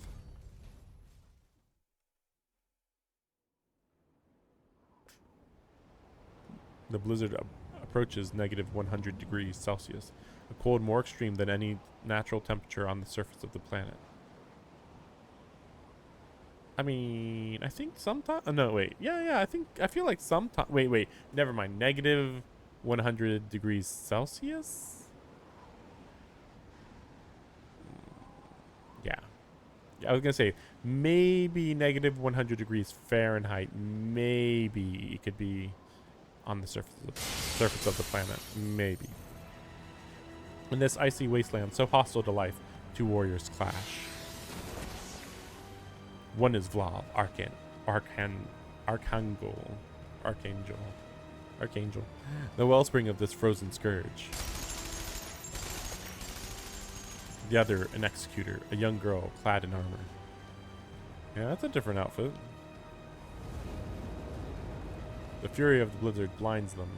The grinding of the glacier underfoot thwarts their steps, and as their every breath brings them closer to death, bullets of ice clash against bullets of steel. 60 minutes have elapsed since this battle began.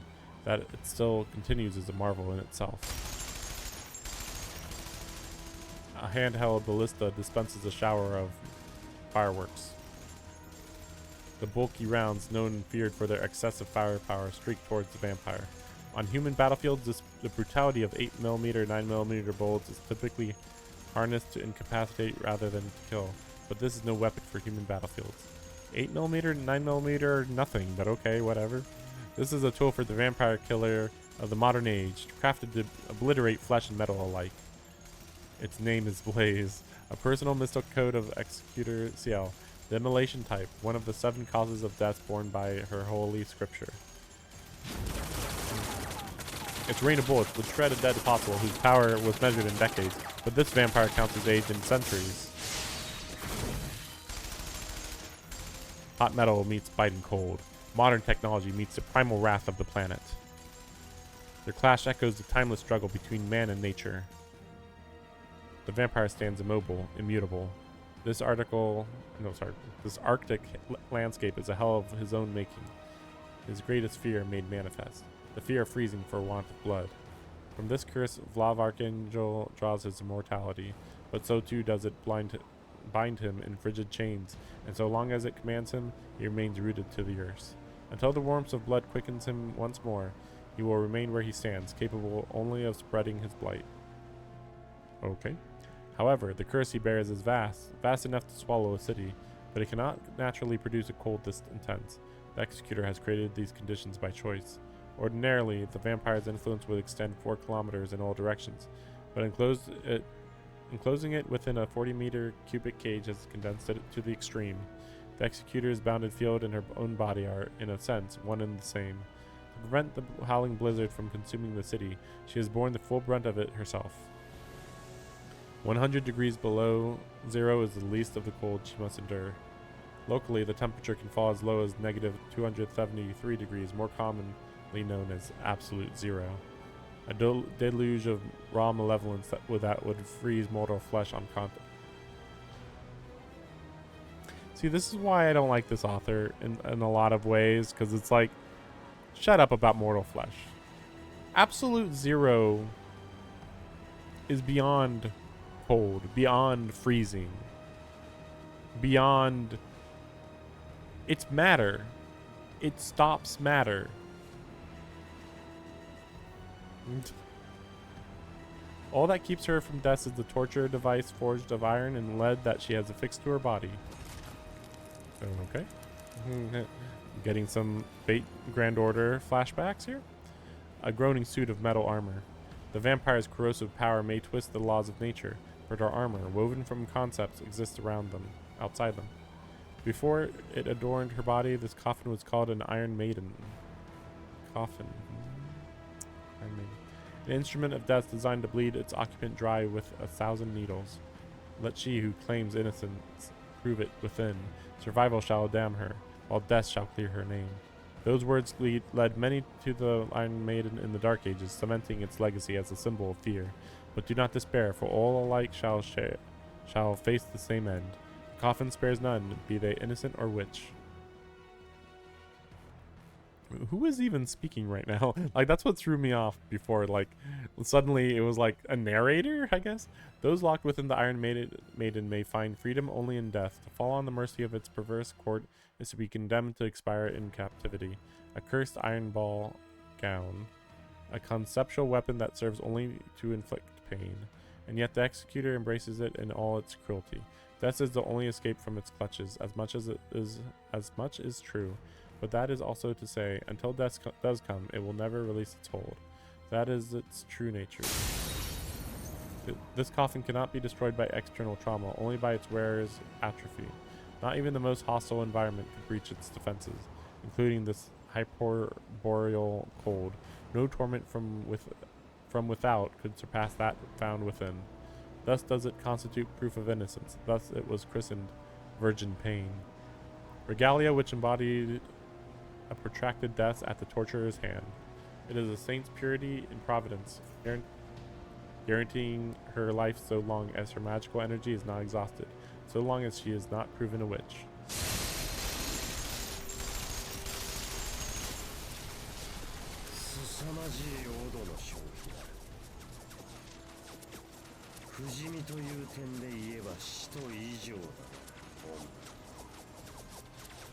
A voice echoes in the white darkness.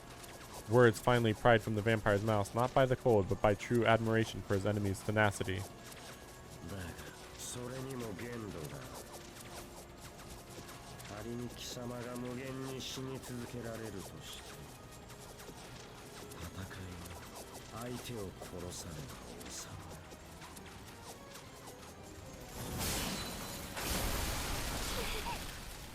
She knows that he is right. Defense alone does not beget victory.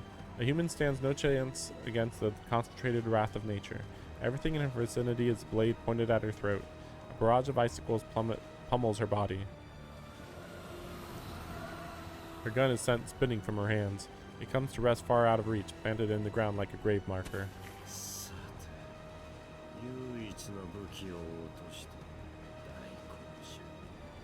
He speaks as though this battle has already ended. I'm gonna go check the...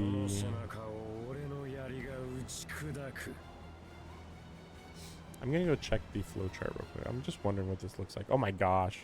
So we're still on the night. Okay, but they did like extend it, so this can keep extending even though it ended over here.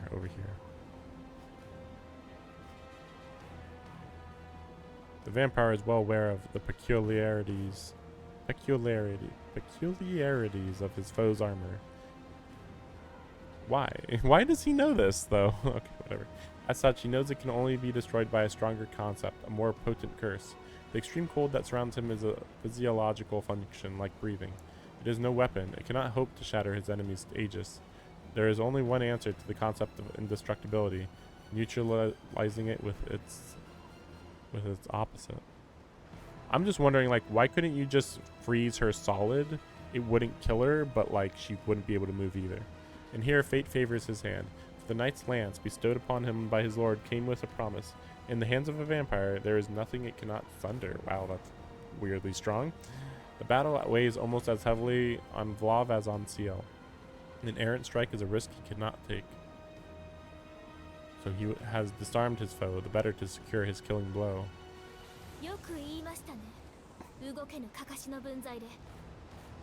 Perhaps to his surprise, the executor leaves her gun where it lies. It might be her primary weapon, but she is hardly defenseless without it.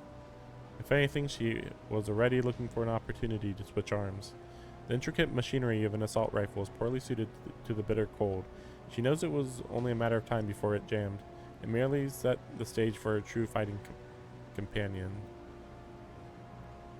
I mean, it was not a matter of time until it jammed, but okay.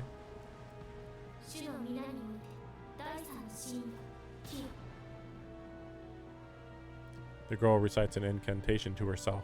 Long-range firearms are insufficient to keep her opponent pinned down. The time has come for her to draw her blade.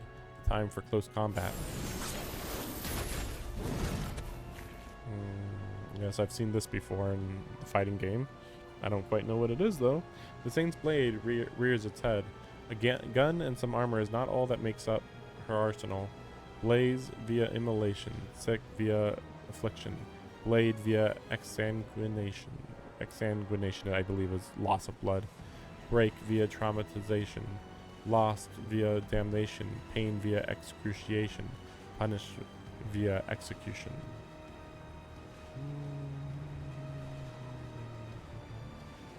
That's a lot of powers.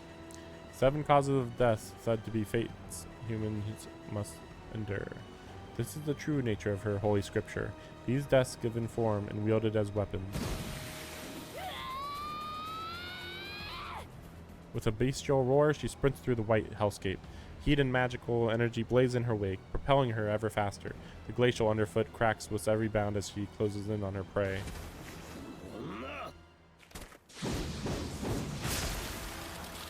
Iron smashes against ice. The girl brandishes a brutal tool designed solely for the rending of flesh. A sword-like monstrous centipede. Its legs, the blades of guillotines, threaded along a whip-like spine. Wouldn't his spear be stronger than this then? Like, this can destroy flesh, okay, but the spear can destroy the sword. This pulverizing weapon proudly wears the name Blade. So she was just faster, I guess? A punctured chest, a severed arm, a skull cleaved open wide open. The executor's blade mercilessly deals one fatal blow after another, but still, victory remains out of reach. A vampire is an immortal being capable of recovering instantaneously from wounds that would kill any other living thing. The flaw of this impossibly heavy weapon is as threatening as a cool breeze. For now.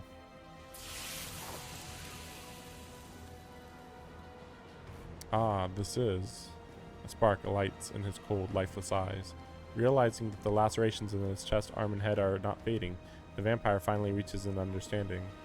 He is filled with neither anger nor hate. Within him, a new emotion is thawing. Joy.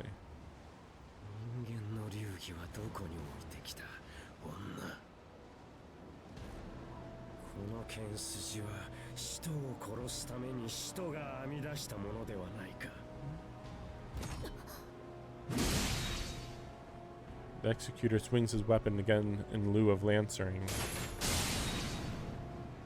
Yeah. But her fourth attack does not connect. The vampire's memory, lost to centuries of cold and solitude, has been resurrected by her swordsmanship. No more is he a mindless blight upon the world. Now he is once again the knight who overthrew his former lord.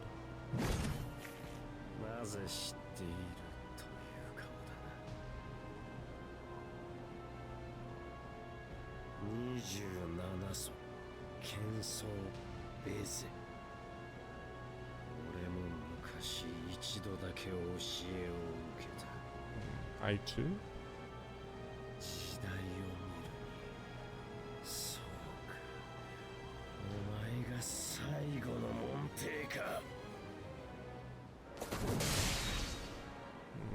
Two anomalous weapons clash against each other.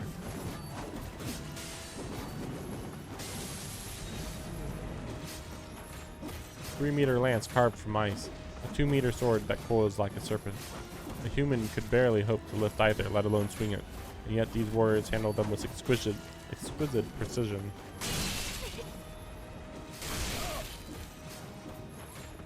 The two are evenly matched in power, but it is clear which of them has the upper hand. The vampire's memory has been reawakened by the girl's blade, while her agility only deteriorates with each passing second. This battle was skewed against one fighter from its onset.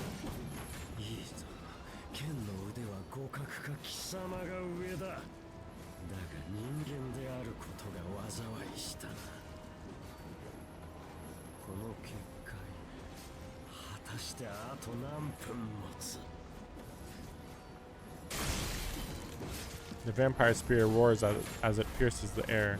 The executor's sword turns it aside.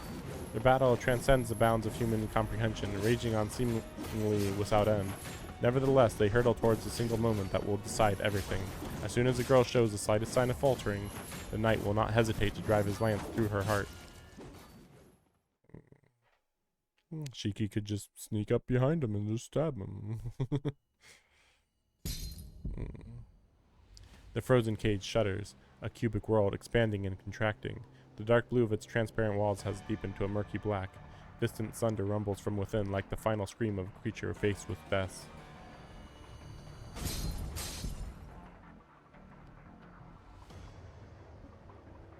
It's not going to last much longer. Even I can tell that this was a desperate gamble. ノエル先生。四季君、嘘、本当に来たの？ダメ、上に戻りなさい。シエルさんから部外者が来たら追い返すように言われているの。Okay. 今さら戻れません。それよりどうなってるんですかこれ。どうって見ての通り、土地ごとブローブを封印したんだけど全然効かなかったの。応援は来ないし、太陽が沈んじゃうしね。こうなったら逃げてもいい状況だったのに、あの子ったら一人で何とかするとか言い出して、出てきたブローブごと大聖堂をこの大きさまで圧縮して中に飛び込んじゃったのよ。それが1時間前の話。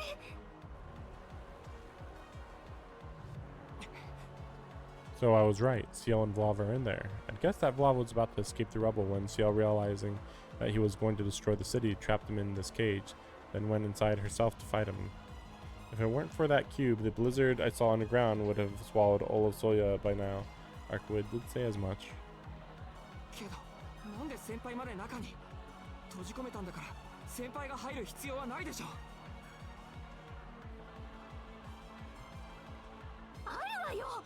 あの結界はブローブの汚染を抑えるもので、ブローブ本体を抑えるものじゃないわ。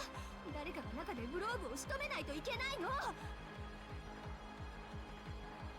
Wait a second, I need something to drink.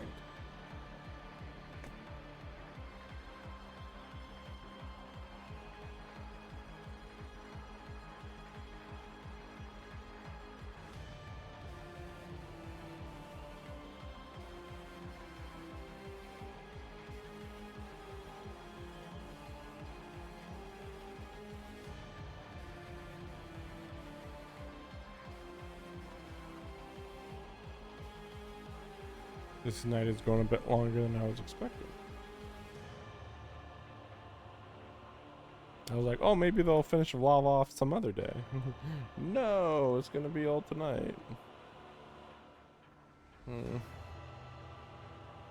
But I suppose it's all the more reason to try to focus and finish it, because if I get through this, you know, there won't be another big moment for quite a while. I'd rather not start in the middle of this battle and then get to the more relaxing times, you know, at some later point.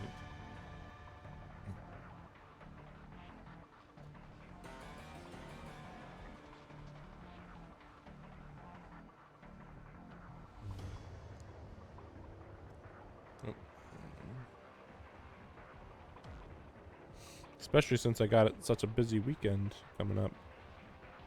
Busy as in for streaming, hopefully.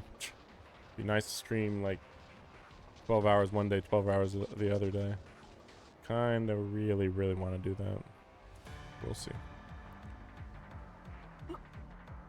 じゃあ、ブローブを倒さない限り、先輩は出てこないんですか？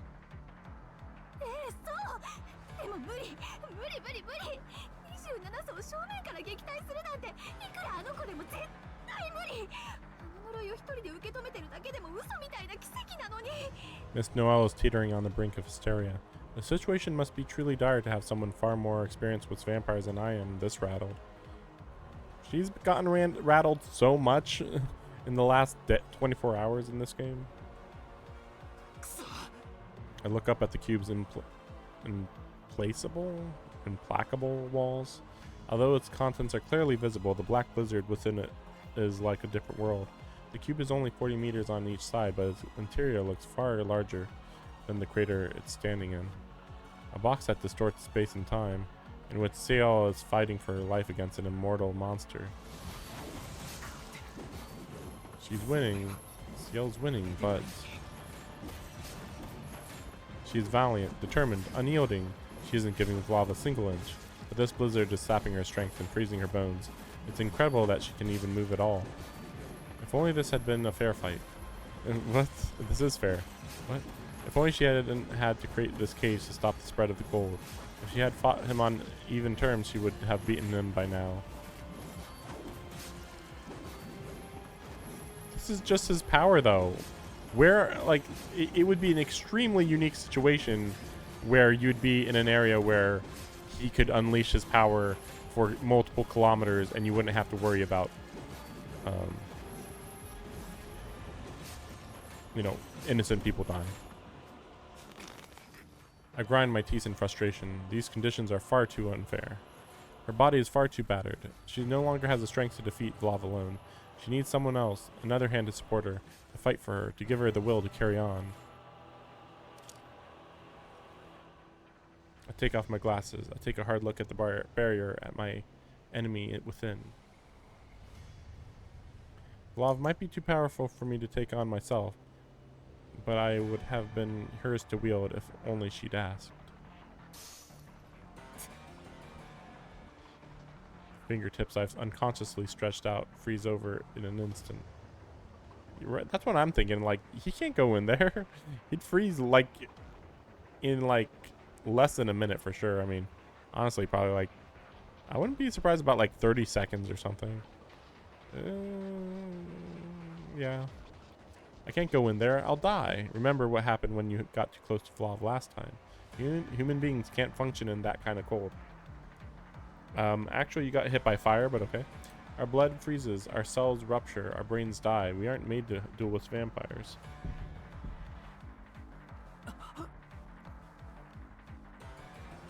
Besides, I'm far too late. I watch her silhouette speed toward each other in the snowstorm. The armored girl has grown too slow by far. Too sluggish to avoid the lance closing on her like a thunderbolt. I see her figure run through, sent flying, pinned against the wall of her own cubic world like a sinner on the cross. And as her body breaks, so too does her bounded field.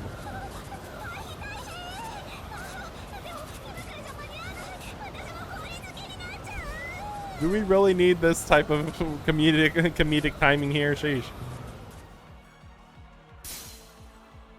So extreme. Oh, here we go. Oh my gosh.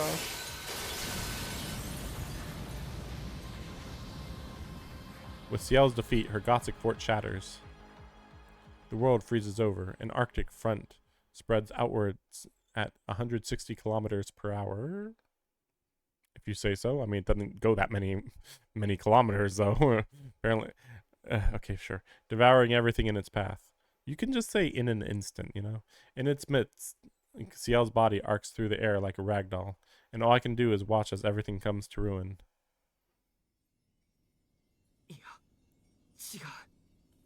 The end I embrace for never comes. As expected, a blast of frigid air swallows the crater, but I don't freeze. Rather, I feel warmth writhe within me, fighting back the cold. I open my eyes and look up. The Arctic front has stopped short of the city. The blizzard rages on, but only within the confines of the crater. And on a rooftop far above it all, with her arm raised high and a scowl on her face, I see Arkwood. I find myself grinning uncontrollably. Judging by the ice sheathing the ground, the air is still less than negative 40 degrees, but I can breathe without issue. The apparent temperature might even be closer to freezing, warm enough for a human like me to survive for at least a few minutes. I sense that this is Arkwood's best offer. Helping Ciel remains a line she won't cross, but she's upheld her promise as best she can. By keeping Vlav contained, she's still protecting us and the city at large. Now it's all up to me. I have to save Ciel and put an end to Vlav. Something tells me that these two goals are one and the same. I don't know. What? My guess is every single time I look at Vlav, it's like, you can't be faster than Vlav. Vlav is a badass. You couldn't possibly beat him. And it's like, you literally just need to stab him once. Like, I call bullshit to this. I know as a vampire he's extremely fast, but I still think that Shiki is fast enough to get one good stab in, you know. I turned my gaze to Ciel. The same strike that shattered her bounded field buried her under a mountain of rubble. She's laying about 50 meters away. First things first, I have to help her. Keeping one eye on Vlav, I dashed through the snowstorm. Ciel has been launched to the very edge of the crater into a particularly large mound of debris. Senpai! しっかりしてくれ、先輩! I call her name, trying to bring her around. She's covered in cuts and scrapes, but I don't see much blood. Her armor has come loose, exposing the layer of clothing beneath. In answer to my cries, the swell of her chest, thusly still until now, visibly shudders. Thank goodness, she's alive. 聞こえますか? 苦しいだろうけど起きて、シエル先輩!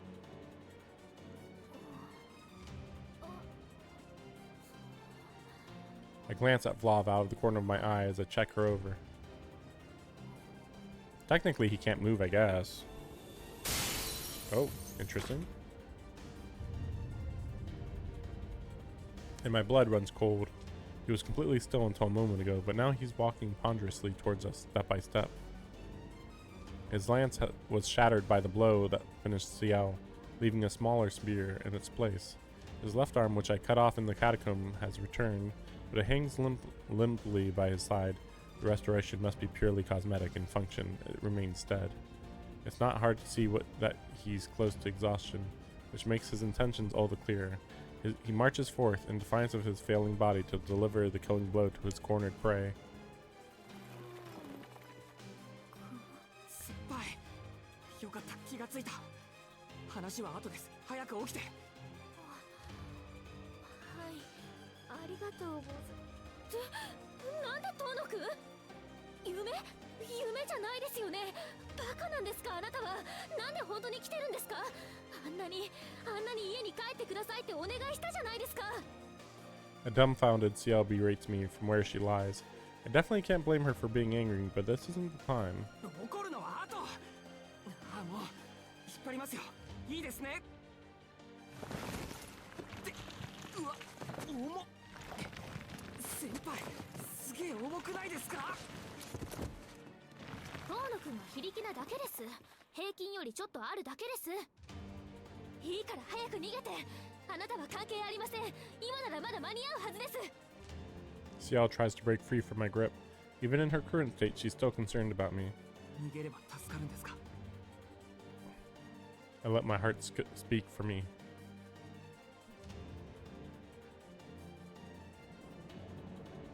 She must know as well as I do that running won't save me now.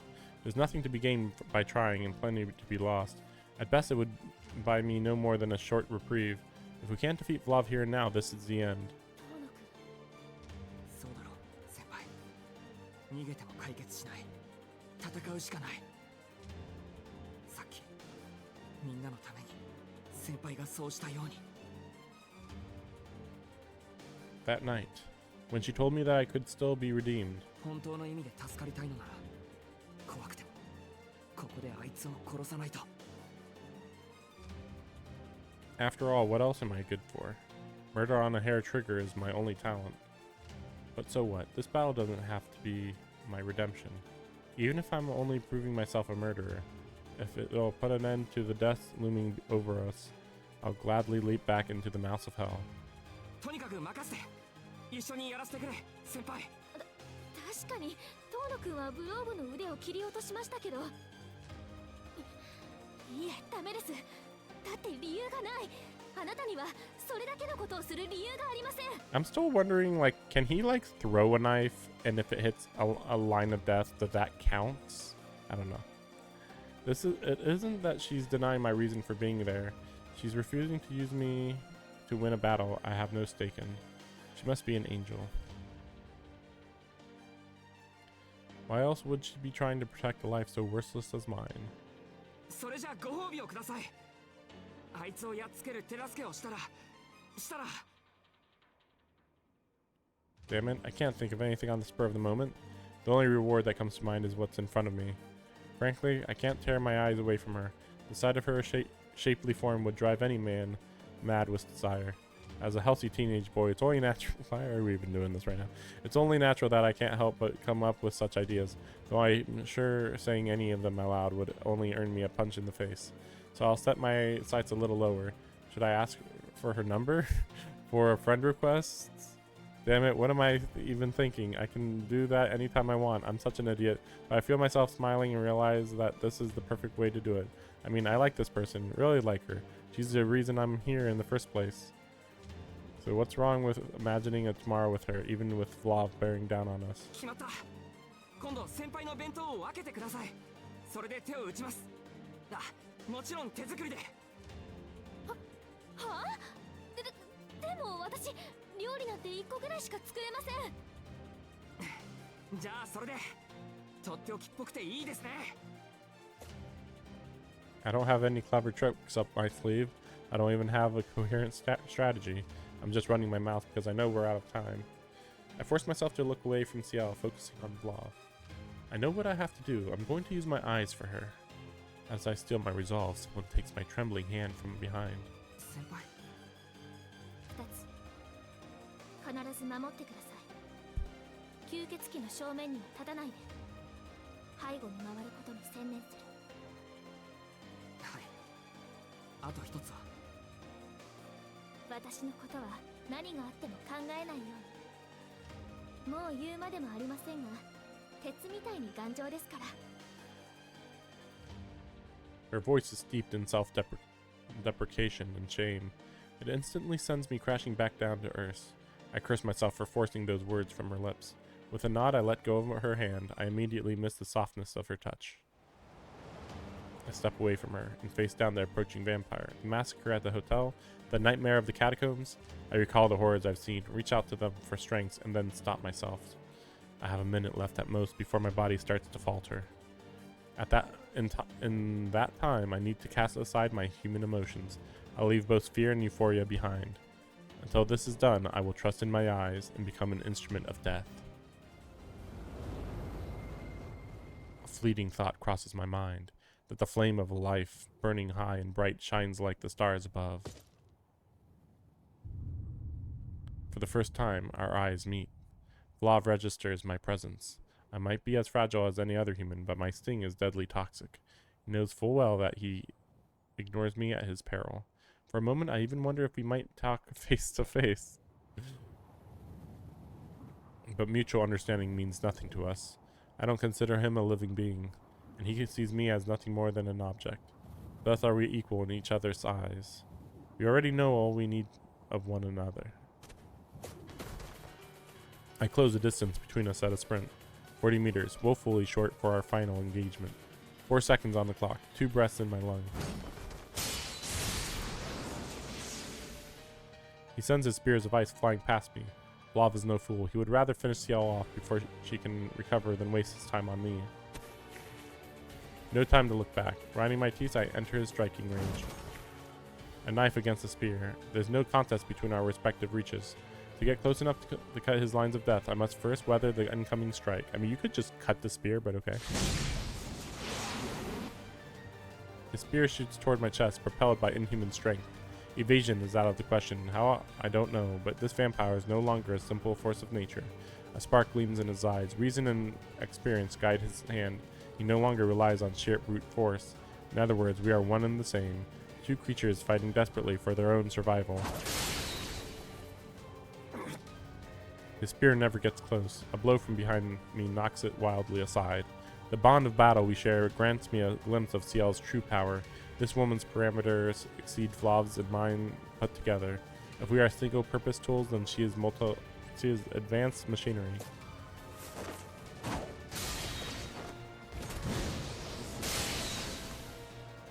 So begins our 60-second waltz.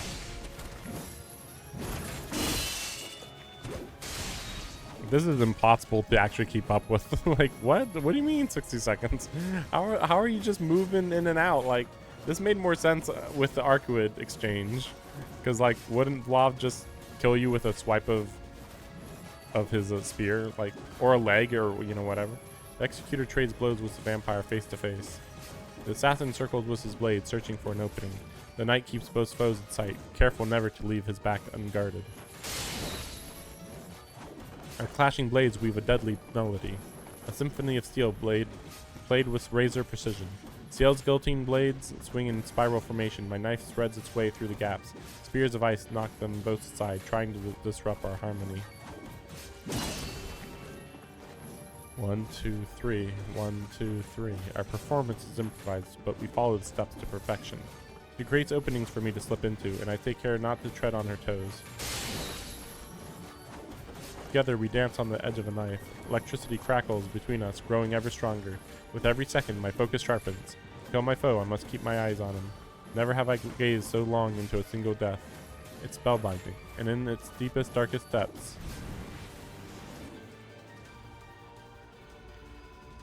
I glimpse the light of principle.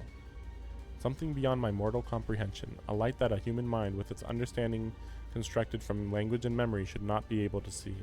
But death is a universal 0 point, and through that lens my mind's eye shifts into focus. I see memories of snowfields, I see memories of persecution, I see memories of exile, I see memories of salvation, I see memories of rebellion. I see a single night's story brought to an end. Convicted on false charges, driven from his home by political machinations, sent in punishment to the ends of the earth, to the uninhabitable wastelands of the Arctic Sea. Wow, that's further than I thought. Cast adrift in the frozen ocean, cursed to life in exile, consumed by cold, consumed by pain, and when he was hollowed and spent, a woman like a rotted tree, seeking refuge from kin and mankind alike, proved his salvation. Spring came to him again for a time. He found joy in the flowers, blooming in the snowfields, in the birdsong, in the barren trees, in the pleasant slaughter of men. He took 10 wives who gave to him comfort. His loyalty to his lord was as steadfast as the sturdiest glacier. But the pain within his soul was beyond healing. His thirst for warmth was beyond his power to fight. In his desperation to flee the gnawing cold, he forsook his honor.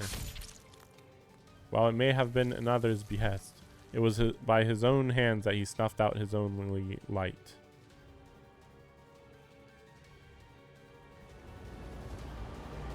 This is the truth of the man before me. This is the truth of the vampire named Vlav, a creature forged of cold, of treachery, of exile, of remorse. Now at last, I can kill him. A principle that can be expressed in human words lies within human reach. Rejoice, bloodsucker, for now I bring your final death. The sea below and the canopy above sing in chorus. O ancestors, may ye be cursed. O world of men, may ye be cursed. For this principle is not yet whole, and the foundation of this star is oh so frail. His naked fury scorches my skin. My consciousness returns to me with a jerk.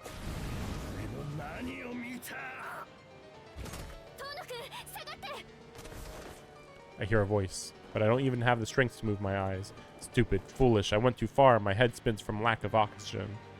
I'm too disoriented to look at Ciel. I can't even follow the path of the spear bearing down on me.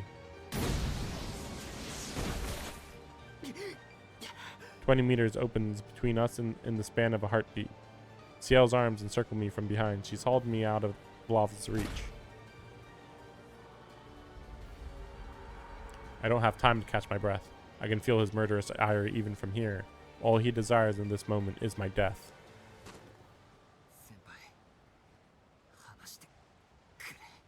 I speak without turning around. The arms around my waist loosen their grip.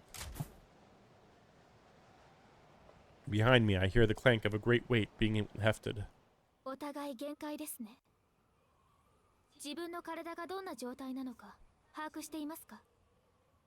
はい。もう右腕ぐらいしか上がりません。The pain searing through my eyes is beyond words. Orbs of flame burn in my eye sockets. My headache will probably split my skull open well before my lungs give out. そうですか。では、まだ信じていいんですね。もちろん。ここからが本番です。I nod, wondering why I'm grinning. An odd pang twinges in my chest. I realize not for the first time how good it feels to be understood by someone else no matter the circumstances. よし。行くよ、先輩。れました。まっすぐにできることだけをしてください。 No more detours. I launch myself straight for Vlav, with Ciel half a step behind me. A deluge of icicles flies forward to greet us. All of them are aimed at me as proof I have been elevated from nuisance to nemesis. But none hit their mark. With a defending volley of gunfire, Ciel turns a lethal barrage into so much rain. I should have known this fighter would never retreat without reason. She only withdrew us to retrieve her dropped weapon. One more breath. In one more breath, I will sever that light, but the gulf separating me from it is vast. Vlav is just as hell-bent on survival as we are. Even weakened as he is, his abilities still far exceed human parameters. I have no hope of dodging his blow, not on my own. So I stake my life on Ciel. How did he weigh his options, I wonder? Me racing across the ground, Ciel backing me up from the air. In this fraction of a second, he realizes that Ciel is a greater threat, that she will be the one to kill him. And yet, in defiance of his screaming instincts, he chooses me, the insect crawling on the earth. This is no act of mindless rage. This is a warrior's intuition, deliberately suppressed by force of will. He is a knight now, not some vampire mired in paranoid delusions. To choose the lesser foe constitutes a truly inhuman act of self-control. Anger alone could not explain this. No, this is pride that compels him, honor that he would give his very existence to defend. How noble, but also so foolish.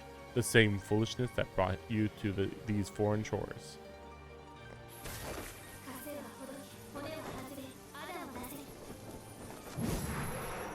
An inescapable iron fist crashes down to earth. Here, in this ultimate extreme, we have all bet our lives. She is no exception.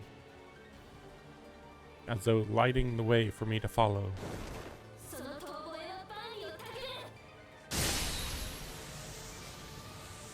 Her blow splits the ground asunder and Vlav's body with it. The impact causes his spear tip to falter. My head stays attached to my body by the grace of a few millimeters. An icicle punctures my left shoulder. No matter, I shake off the impact and close in. Stab! Yeah, just cheek. My knife slides into the vampire's chest with astonishing ease.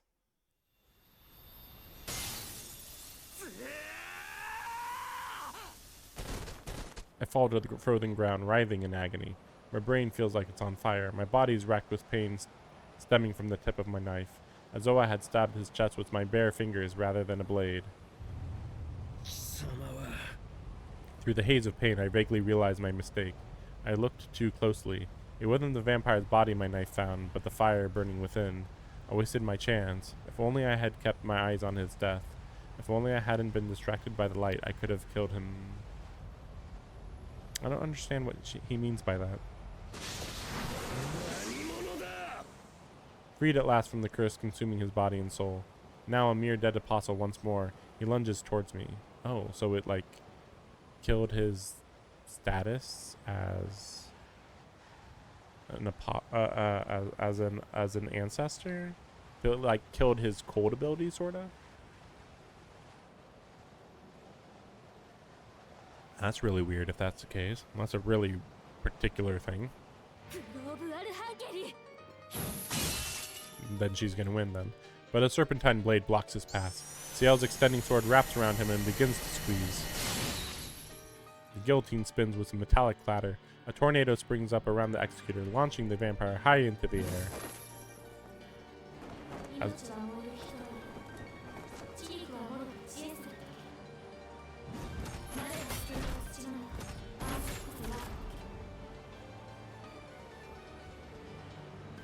Her weapon transforms into some sort of super finishing move that I've seen in a fighting game.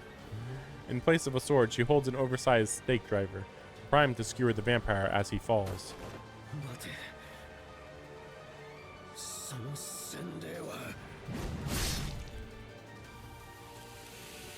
Inescapable death rises to greet him. Her blow does not so much spear his chest as shatter his torso, yet his talons still reach out, grasping.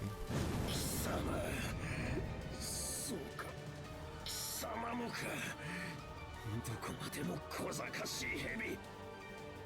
死ね死ね死ね死ね。俺はお前たちに倒されるなど。 The raw hatred this monster spews now is beyond what I have seen before. 滅びなさい吸血鬼。花は胸にクレアトゥーラテルシオ。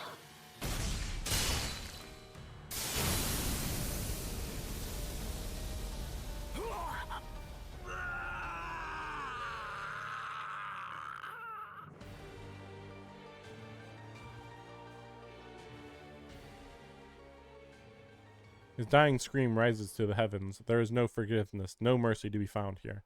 Her stake is a hammer of judgment, and its verdict is annihilation. I would say that was the least interesting of the 3 deaths that we've seen.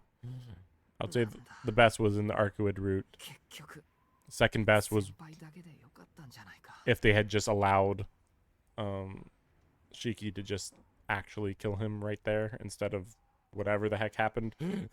Like the circle, the swirl there wasn't really a death line. It was just like the source of his ice power, presumably, I guess, or perhaps the source of his ancestor right, his right to being an ancestor.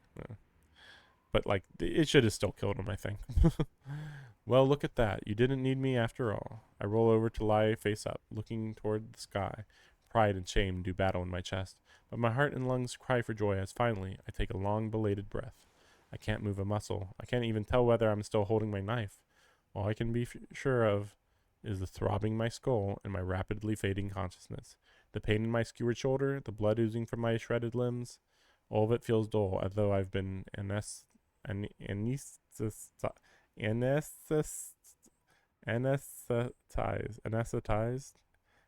know it's anesthesia, anesthetized. I just about managed to slip on my glasses to soothe my headache before my batteries run completely dry. 遠野くん、しっかり生きていますか？ Dimly, I hear Ciel's voice. I want to raise a hand to show her there's no need to worry, but I can't lift a single finger. 遠野くん、呼吸はしていますね。心臓も動いている。なのに目を覚まさないなんて、あ、もしかして頭が。 It's called fatigue, Ciel. いや、その言い方はあんまりな気がします。 It's a good thing Ciel wrapped her arms around me and hauled me upright. With the blood finally draining from my head, I find the strength to speak. よかった。いえ、よくないです。なんかもうボロボロじゃないですか。無謀すぎます。なんだってあんなことをしたんですか？ All that seems so trivial now. She sounds genuinely flustered, though. I wish my eyes were working well enough to see her face. ですね。全くです。先輩の言う通り、無謀でした。本当に。めちゃくちゃ怖かった。 I heave an enormous sigh. もう、今頃になってそんなことを言うなんて困った人ですね。でも、怖かったってどのくらい怖かったんですか？噂に聞いた遠野くんの妹さんぐらい？自覚してますからいじめないでください。こんなのは二度とごめんです。あと、子供扱いもやめてください。 I bite back playfully. That only encourages Ciel all the more. はい、強がるところが可愛いです。 And she grins. A bolt of agony from my shoulder tears through my consciousness. ああ、ごめんなさい。今は治療が先でした。肩の傷は、骨は折れていませんね。よかった。これなら私でも治療できそうです。他に痛いところはありませんか？はい？遠野くん？もしもし？ As long as you're here, I know I'll be alright. With those words on my lips, my eyelids drooped closed.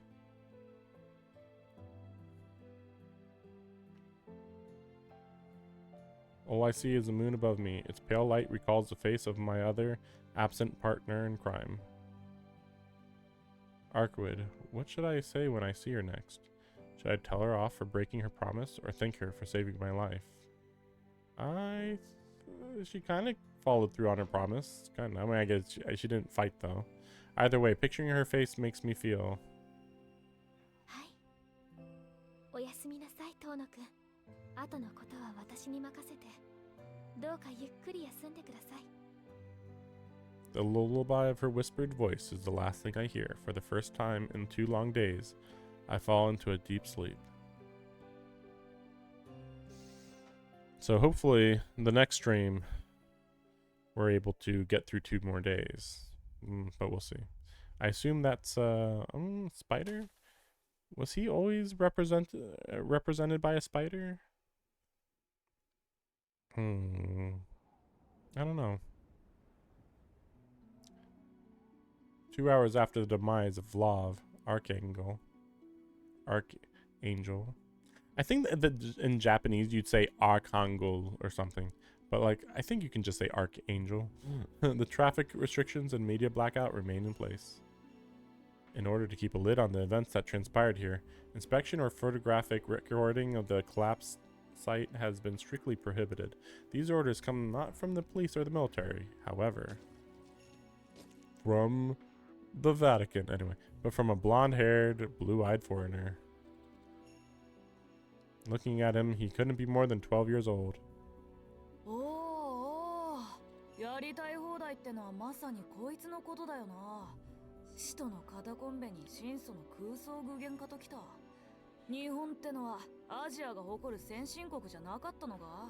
いつから中世の田舎町になりやがった。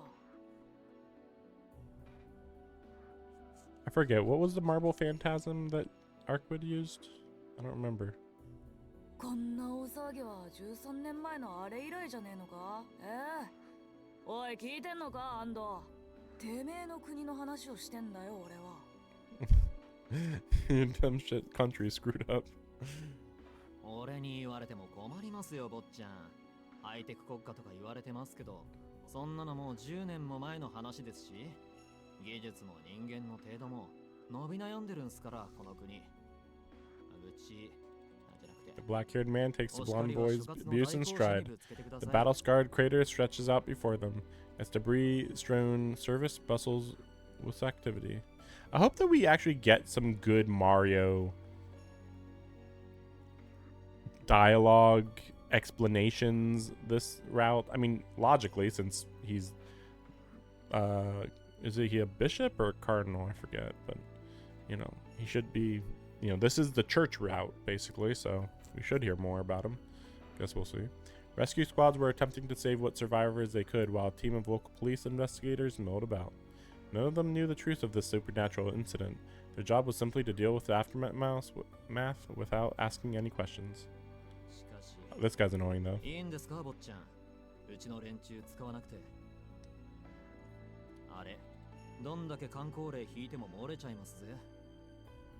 Gonna blab about what? Oh man, there was a guy who was bloody. And there's ice everywhere. I don't know. 気にすんな。日本人は仕事熱心なんだろう。秘密厳守っていう組織の方針には従わなきゃな。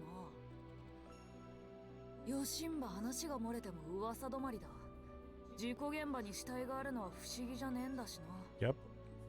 そりゃ不思議じゃねえですけど、不自然ではありますよ。どこにこんだけの死体があったんだって話ですし。そりゃお前、ここで発見された死体は今夜ここにいた哀れな一般人だろうが、発見された死体イコールさっきまで生きていた人間ってのが自然だろ。マジですか？そんな方便で通るんすか？そこを通すんだよ。いやー、公園だったのが幸いしたぜ。無関係な人間が山ほどいたことの理由になる。理由さえあれば、あとは力仕事だわな。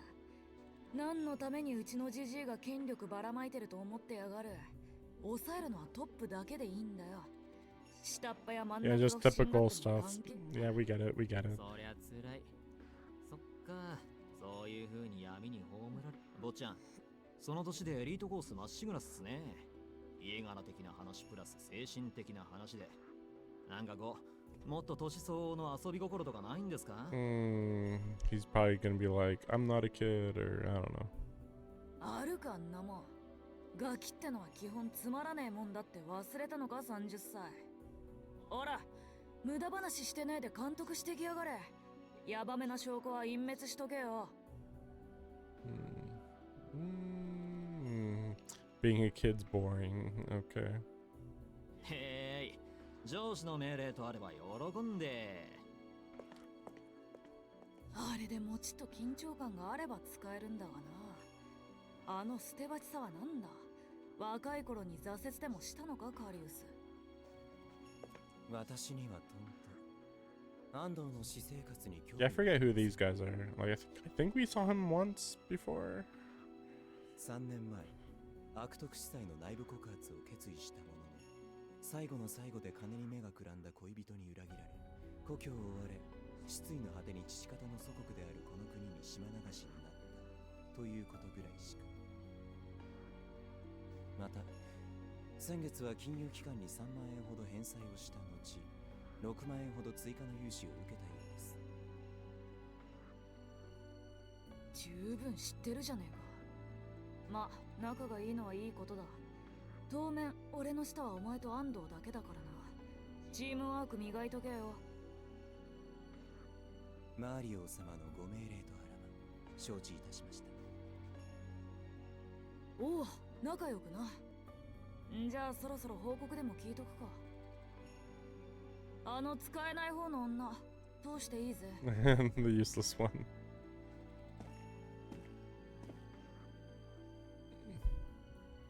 A nervous-looking woman is ushered through. Executor Noel, one of the handful of people who know what really happened here tonight. 本日付で赴任した監督司祭代行マリオ・ジャッロ・ベスティーノ。 Well, it's kind of weird to say that he's in charge, because it's like, well, first of all, we asked for help. Second of all, what shit show? We were attacked, you know, technically, there was a runaway ancestor. 顔合わせは初めてだよな。代行者ノエル。ベスティーノって Oh yeah, he's a son あの of ラ a ウレンテ cardinal or ス something. 枢機卿のですか？ Or something. Oh, we're getting something. There is good reason for Noel's astonishment. I feel like we should be hearing Noel's thoughts, not some general narrator thing. No disciple of the Holy Church could fail to recognize that name or what it signifies. At the top of the Holy See stands the Pope, but he is held aloft by the 128 cardinals beneath him. This is very relevant right now because of the whole Pope situation in the real life. The power of the Church is concentrated in the cardinals. I mean, technically, I guess, sorta, kinda. And the most powerful of them is Cardinal Laurentis. This man, the Pope in waiting, I don't think I've ever heard that one before, in all but name, has a grandson, Mario. Naturally, they are not related by blood. Naturally? Really? Naturally? As cardinals are celibate. I mean, they don't need to be celibate, but okay. I mean, how much do they really follow that in this world, you know? They traditionally adopt children to raise as their successors. The Holy See values character, not blood. Only the most pious, the most learned, the most morally steadfast are chosen to uphold the house of God. Oh boy. In principle, anyway. Really good shot of this church, though. In reality, Cardinal Laurentis has an open secret. While he has been undeniably generous in his patronage, many have noted a certain similarity between his supposed adopted children's features and his own. He is known to the laity as a lecher in choir dress, a fraud who purchased his seat with money and power. I don't think you can really do that in the church, but okay. Of course, those of the clergy close to Cardinal Laurentis know him to be pious, prudent, and compassionate in all aspects but one. He is the model priest. His sexual proclivity is the sole blemish on an otherwise pristine record. Cardinal Laurentis holds Mario in particularly high regard. Ostensibly, he is the Cardinal's grandson and is considered by many as his overdue successor. The expectations heaped on Mario's shoulders are evident in the fact that he wears the name Bestino, Laurentis' former surname from his years in rural obscurity.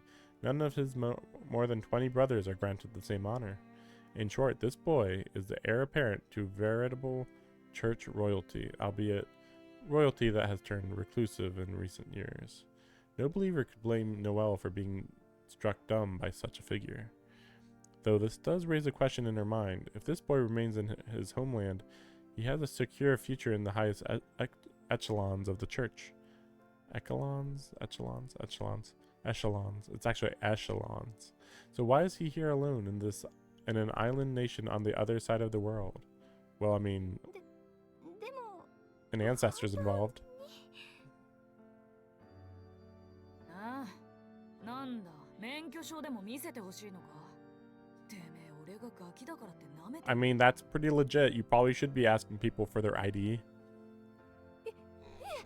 そんなことは決して。 Also, he's like it's weird that he's like, being a kid is boring and stupid and stuff. I gotta uphold my grandfather's legacy, blah, blah, blah. Also wears the most casual outfit conceivable. Like, not gonna wear a suit, not gonna wear some sort of battle outfit, just plain old regular clothes. Of course nobody's gonna take you seriously. でも枢機卿のお孫さんにしては He could be short. 若すぎるような。 Believe it or not, there are people who will be 5'2" for their entire lives. そりゃ若えだろ。ジジイが100歳超えてから愛人に産ませたガキだからな。今年で12だ。恐れ入ったか。しかもまだ弟がいるって話だ。 Wow, over 100? Wait, so if his grandfather's over 100, and they're like, really, they're saying that he's the Pope in waiting? Like, I don't think so, man. Like, Popes being over 90 is already like, I don't think it happens, really. たく、うちのじい様は吸血鬼以上の絶倫だぜ。マリオ司祭代行。 But yeah, I don't know what a prelate is. 今の発言はその。ただの愚痴だ。聞き流せ。てめえもそこまで信心深いって腹じゃねえだろ。無理してらしい反応してんじゃねえよ。なことより Keeping up 本 appearances. 題だ本題。事の始まりには間に合わなかったが、最後の締めだけは見せてもらったぜ。What does he mean by the end? Like, surely he wasn't here when Vlav died. If that was the case, then why wouldn't he, come and help, はい。事の始まりというとどのあたりからでしょうか。てめえが逃げ出したところからだ。いい判断だったな、代行者ノエル。おかげで命があるわけだ。三流は三流らしく、てめえの命を最優先ってな。 Don't call her chicken shit. I mean, dude, what the fuck would you do? I'll just mention, based on the fighting game, because Mario's in the fighting game, he has like he's got strings and can like control puppets or something like that. I have no idea what he could do against Vlav, but it's really, really bizarre to just straight up say, "Oh, you're a coward, Noelle," and it's like, she knows what she can handle. Give her credit. 逃げ足だけは見どころあるよ、お前。10年近く使い捨ての犬ころやってるやつは筋金入ってやがる。俺が法王朝に帰り次第、てめえは首だ。 Guillotine. You ran from an ancestor, coward. Like, I'm pretty sure you're not supposed to just kill yourself when you see an ancestor. The sudden death sentence knocked Noelle off balance. For a few seconds, her heart felt like it stopped in her chest. 待ってください。あれには深いわけ。 You see, I could not kill the vampire because it was too strong. I mean, let's be real. I think that she could handle like anything up to like 2 steps below an ancestor, probably. She fell to her knees, begging desperately for her life. It was true that she abandoned her fellow executor, she admitted, but it wasn't out of self-preservation. She had to run so she could call reinforcements, so she could live long enough to kill their real target. So please, please. 本命ときたか。じゃあ何か。てめえとあの女のコンビの標的は別なわけか。そうなんです、そうなんです。嘘じゃありません。法王長に問いただしていただいても結構です。司祭代理ならそれぐらいできますよね。そうでもねえんだよ、マヌケ。てめえの相方は埋葬機関だろう。あそこは違い保険だ。Extraterritoriality. てめえらがこの町にいることも今知ったばかりだよ。Okay, so that's why. っていうか、司祭代行なんざただの肩書き Just だ the ろ。 title, whatever. 現 It 場 comes に with おいて代 authority. 行者はその事変が収束するまで独自の権限を認められる。うちの絶対のルールだろ。親の七光に目がくらんでるんじゃねえ。 If we have an absolute autonomy, then you're allowed to run away from, you know, certain situations too. じゃあ今のは嘘ですか？嘘じゃねえさ。偽らざる俺の本心だ。こんなガキの身分じゃそんな権限はないってだけでな。だがまあ、いい話は聞けたよな。本命ってやつの話を聞かせてもらおうじゃねえか。てめえとあの女、一体いつから I actually don't remember if Arkwood is their target or if it's oh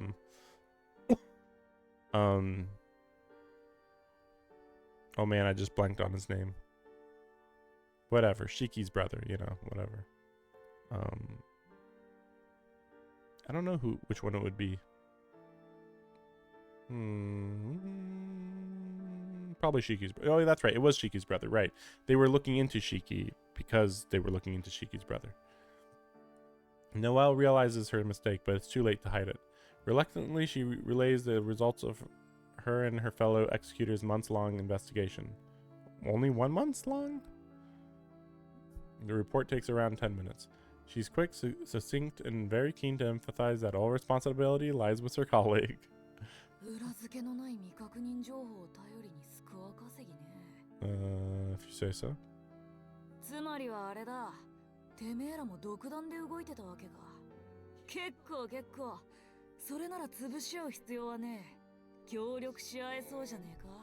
代行者の。At this point, Noelle should just be like, I can't say anything. Go talk to my, my master or whatever, the leader.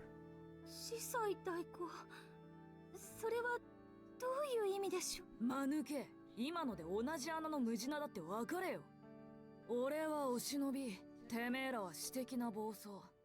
奴を追っていることを上に知られるのは都合が悪いってことだ。Why is that, I wonder? お忍び。それじゃあここまでのお咎めもなし。 What the heck is up with this hierarchy? Like, it doesn't make sense at all. Even if they're part of the burial agency, it's still like... It still seems weird. Didn't the Pope and the Pope's entire line of authority still be the basis of authority? 咎めようがねえな。俺は代行者なんざ見ていないし、そっちも俺の命令は受けていないわけだし。 Like, this is really weird. Like, Noelle should know who she answers to. Like, everything she just said is actually technically probably not even allowed. Like, no, you weren't supposed to tell him. And it's like, kind of weird. Like, she should know you only listen to these people. Just Ciel and Ciel's boss. That's it. That's all. But, I don't know. 正直、こっちも自由に動かせるのはこの国の権力者だけでな。教会の実動部隊は動かせない。動かすときは最後の一手。決着をつけるタイミングだ。What does that mean? なんで I've only got one shot with the church. Saving for the coup de grace. Need someone I can trust. I'm like, what? It's really weird. 今だけ私たちは対等ということですか？ああ、互いに助け合っていこうぜ。とは言っても、ことが終われば立場も元通りだ。後々いい生活がしたいってんなら、尻でも振りまくるんだな。俺に媚びを売れば売るほど、ジジイへの覚えも良くなる。てめえ程度の三下には、一生に一度あるかないかの Well, チャン it's スだぜ。 weird because, like, how does the burial agency even work? Because, like, okay, maybe she'd follow him if she's like, I don't want to be part of the burial agency. I don't want to be out here fighting vampires.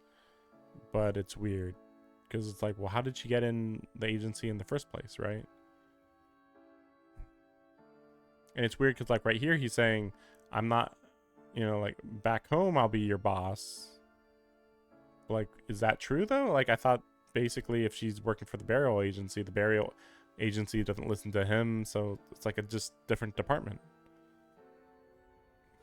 Executors might enjoy executive authority in the field, but their position within the church's hierarchy is relatively low. Yeah, which is it? Why do they have so much authority in the field then? Their unique privileges and freedoms come at the price of any opportunity for advancement. Oh, okay. Well, why did she even become an executor then? They are disposable soldiers traveling from battlefield to battlefield until one claims their life. As such, Mario's offer represents an unbelievable stroke of fortune. However, Noelle knows better than to take it at face value. As attractive as the prospect of promotion might be, she has no guarantee he will keep his word. I mean, just what's the downside of following his orders in this case?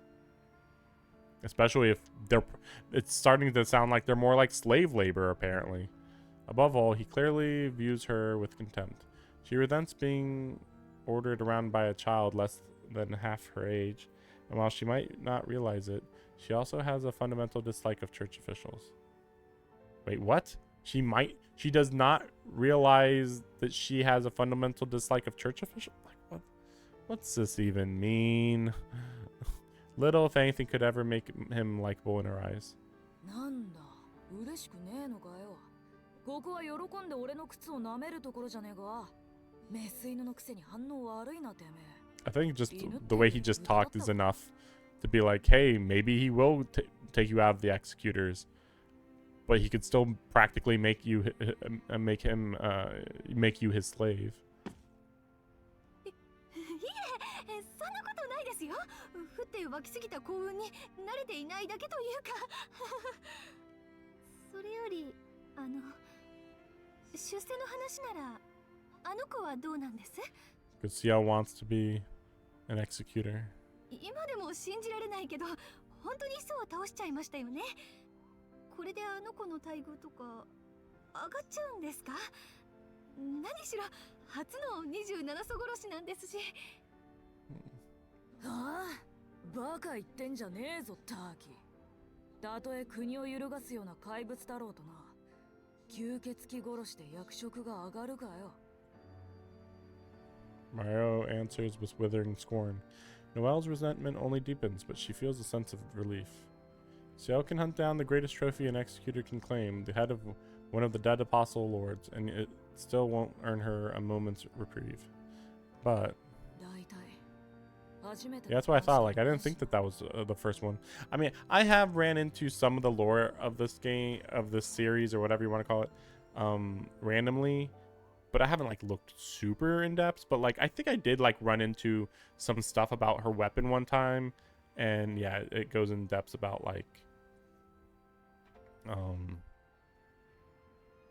her weapon is like the strongest kind of type of thing, more or less. And like, yeah, it's killed like multiple vampires. It's been a while since I actually looked into the stuff about her weapons or whatever, but yeah, I vaguely remember like, no, she's experienced in killing ancestors. I don't know how many though. My guess is 3. This time Noelle's reaction is one of genuine surprise. This is supposed to be like, whoa, man, oh man, Noelle's badass. The acting prelate, so out of place in this eastern land, looks out across the crater. だから初めてじゃねえんだよ。森と城を含めてこれで3体目だ。That's what I thought. I did a good guess there. The forest and the castle, though. Which one does this one count, then?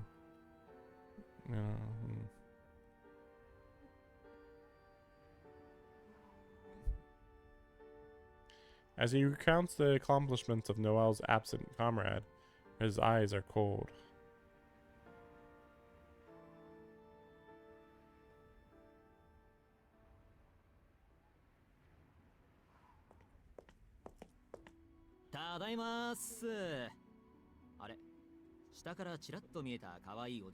Also, I'd rather be in Noel's situation than this piece of shit.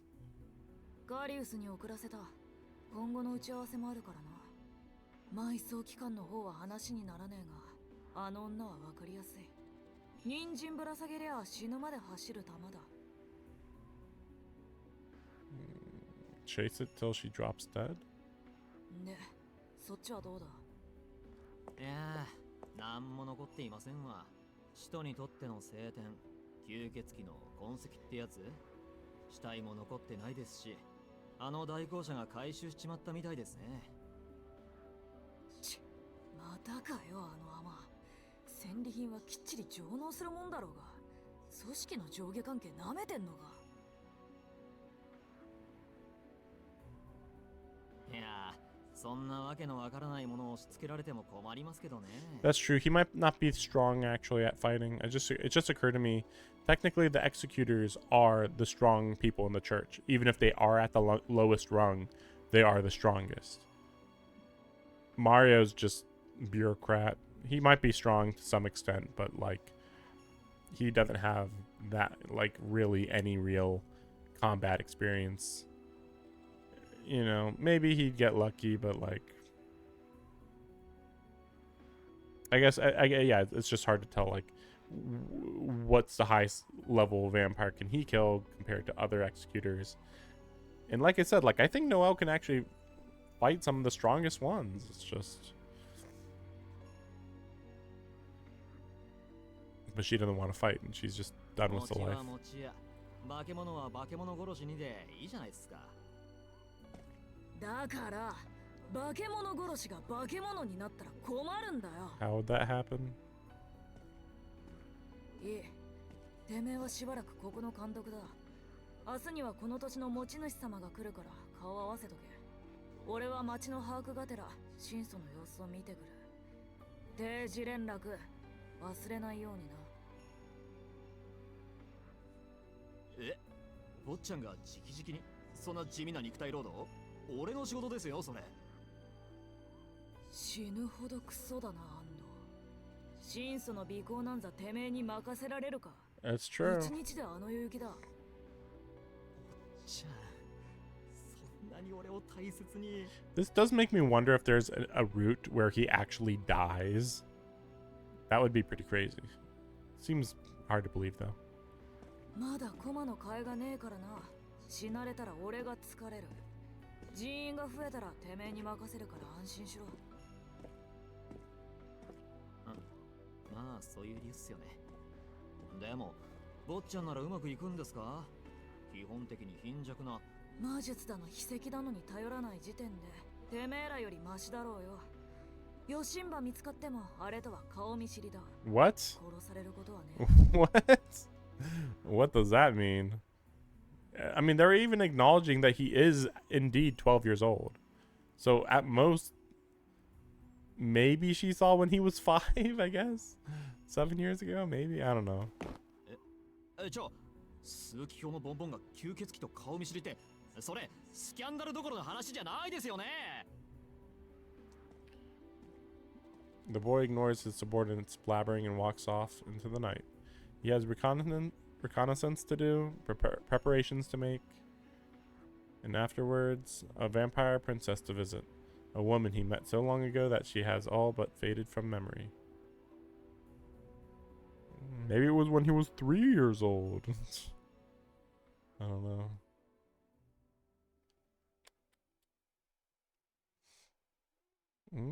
Yeah, I was gonna say, like, how much longer can this night go? I mean, the stream's already close to 4 hours at this point. Like, sheesh. Yeah, let's just go with the save.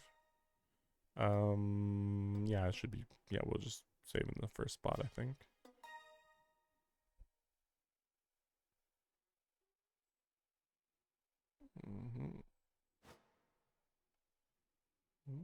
Day 6, Crimson Vestiges. And then he wakes up at home. Okay. I just want to go to the flow chart. I'm just wondering what this looks like. Yeah, that's about right. That's about right. Oh. It's so weird that, like, in this amount of time, the fight was over. In the original, in the previous timeline. Like, fight began here in the original and then ended right here. But here, it hadn't even started yet. and then it goes pretty far. But yeah, from now on, I guess we're going to be on the completely different route, I'd assume. Although you would think that there'd be like some overlap with some of these, but I guess we'll see. So yeah, there was 2 more dead ends, I guess. Yeah, I guess we'll see. But yeah, thanks for watching. My hope, I mean, again, apparently they can like extend these days a little bit more now, you know, as you can see by all of this.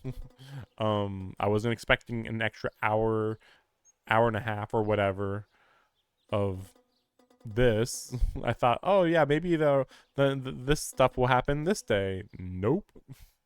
But yeah, so next stream, I mean, I don't remember why it was a short day though. Maybe you fell unconscious? Or maybe there was like a lot of like talking with the family type stuff. I mean, presumably that's going to happen again though. Scars of Azure, Crimson Vestiges. And this is Crimson Vestiges 1, so it does seem like it might be a bit of a longer day. Maybe if I have like a good 5 hours or something, maybe I could do 6 and 7, but probably not. Yeah, takes a while before. Yeah. Then you get near the end, and then you start getting barely any. Yeah, but like like day 10, 9, those are full streams by themselves. 8. So even in the most hopeful situation, I would say 1, 4, 5, 6 more streams at least. Guess we'll see. But yeah, at least that many. But yeah, thanks for watching. I don't know, who knows? Maybe at some point during the weekend, I'll do like an 8-hour stream of this, but I wouldn't hold my breath. Even if I tried to, I'm pretty sure my voice would give out. I mean, heck, we're already at the 4-hour mark on this stream, and we only got through technically like half a day, even if it is one of the busiest days. I guess, well, maybe it was more than half a day though. It was like here-ish. Here or here. Probably here. But still, like, yeah, half a day of the long day. Oh, we'll see. But yeah, thanks for watching. See you next time. Hopefully I get to practice my voice acting a bit more. Some of it, some of these action scenes, it's just like information, stone cold emotion, focus on the target type of thing. So it gets a little bit silly, I guess, is one way to put it. Just bland, I guess. But yeah. See you guys next time. Tired of playing the game. Ain't it a crying shame? I'm so tired.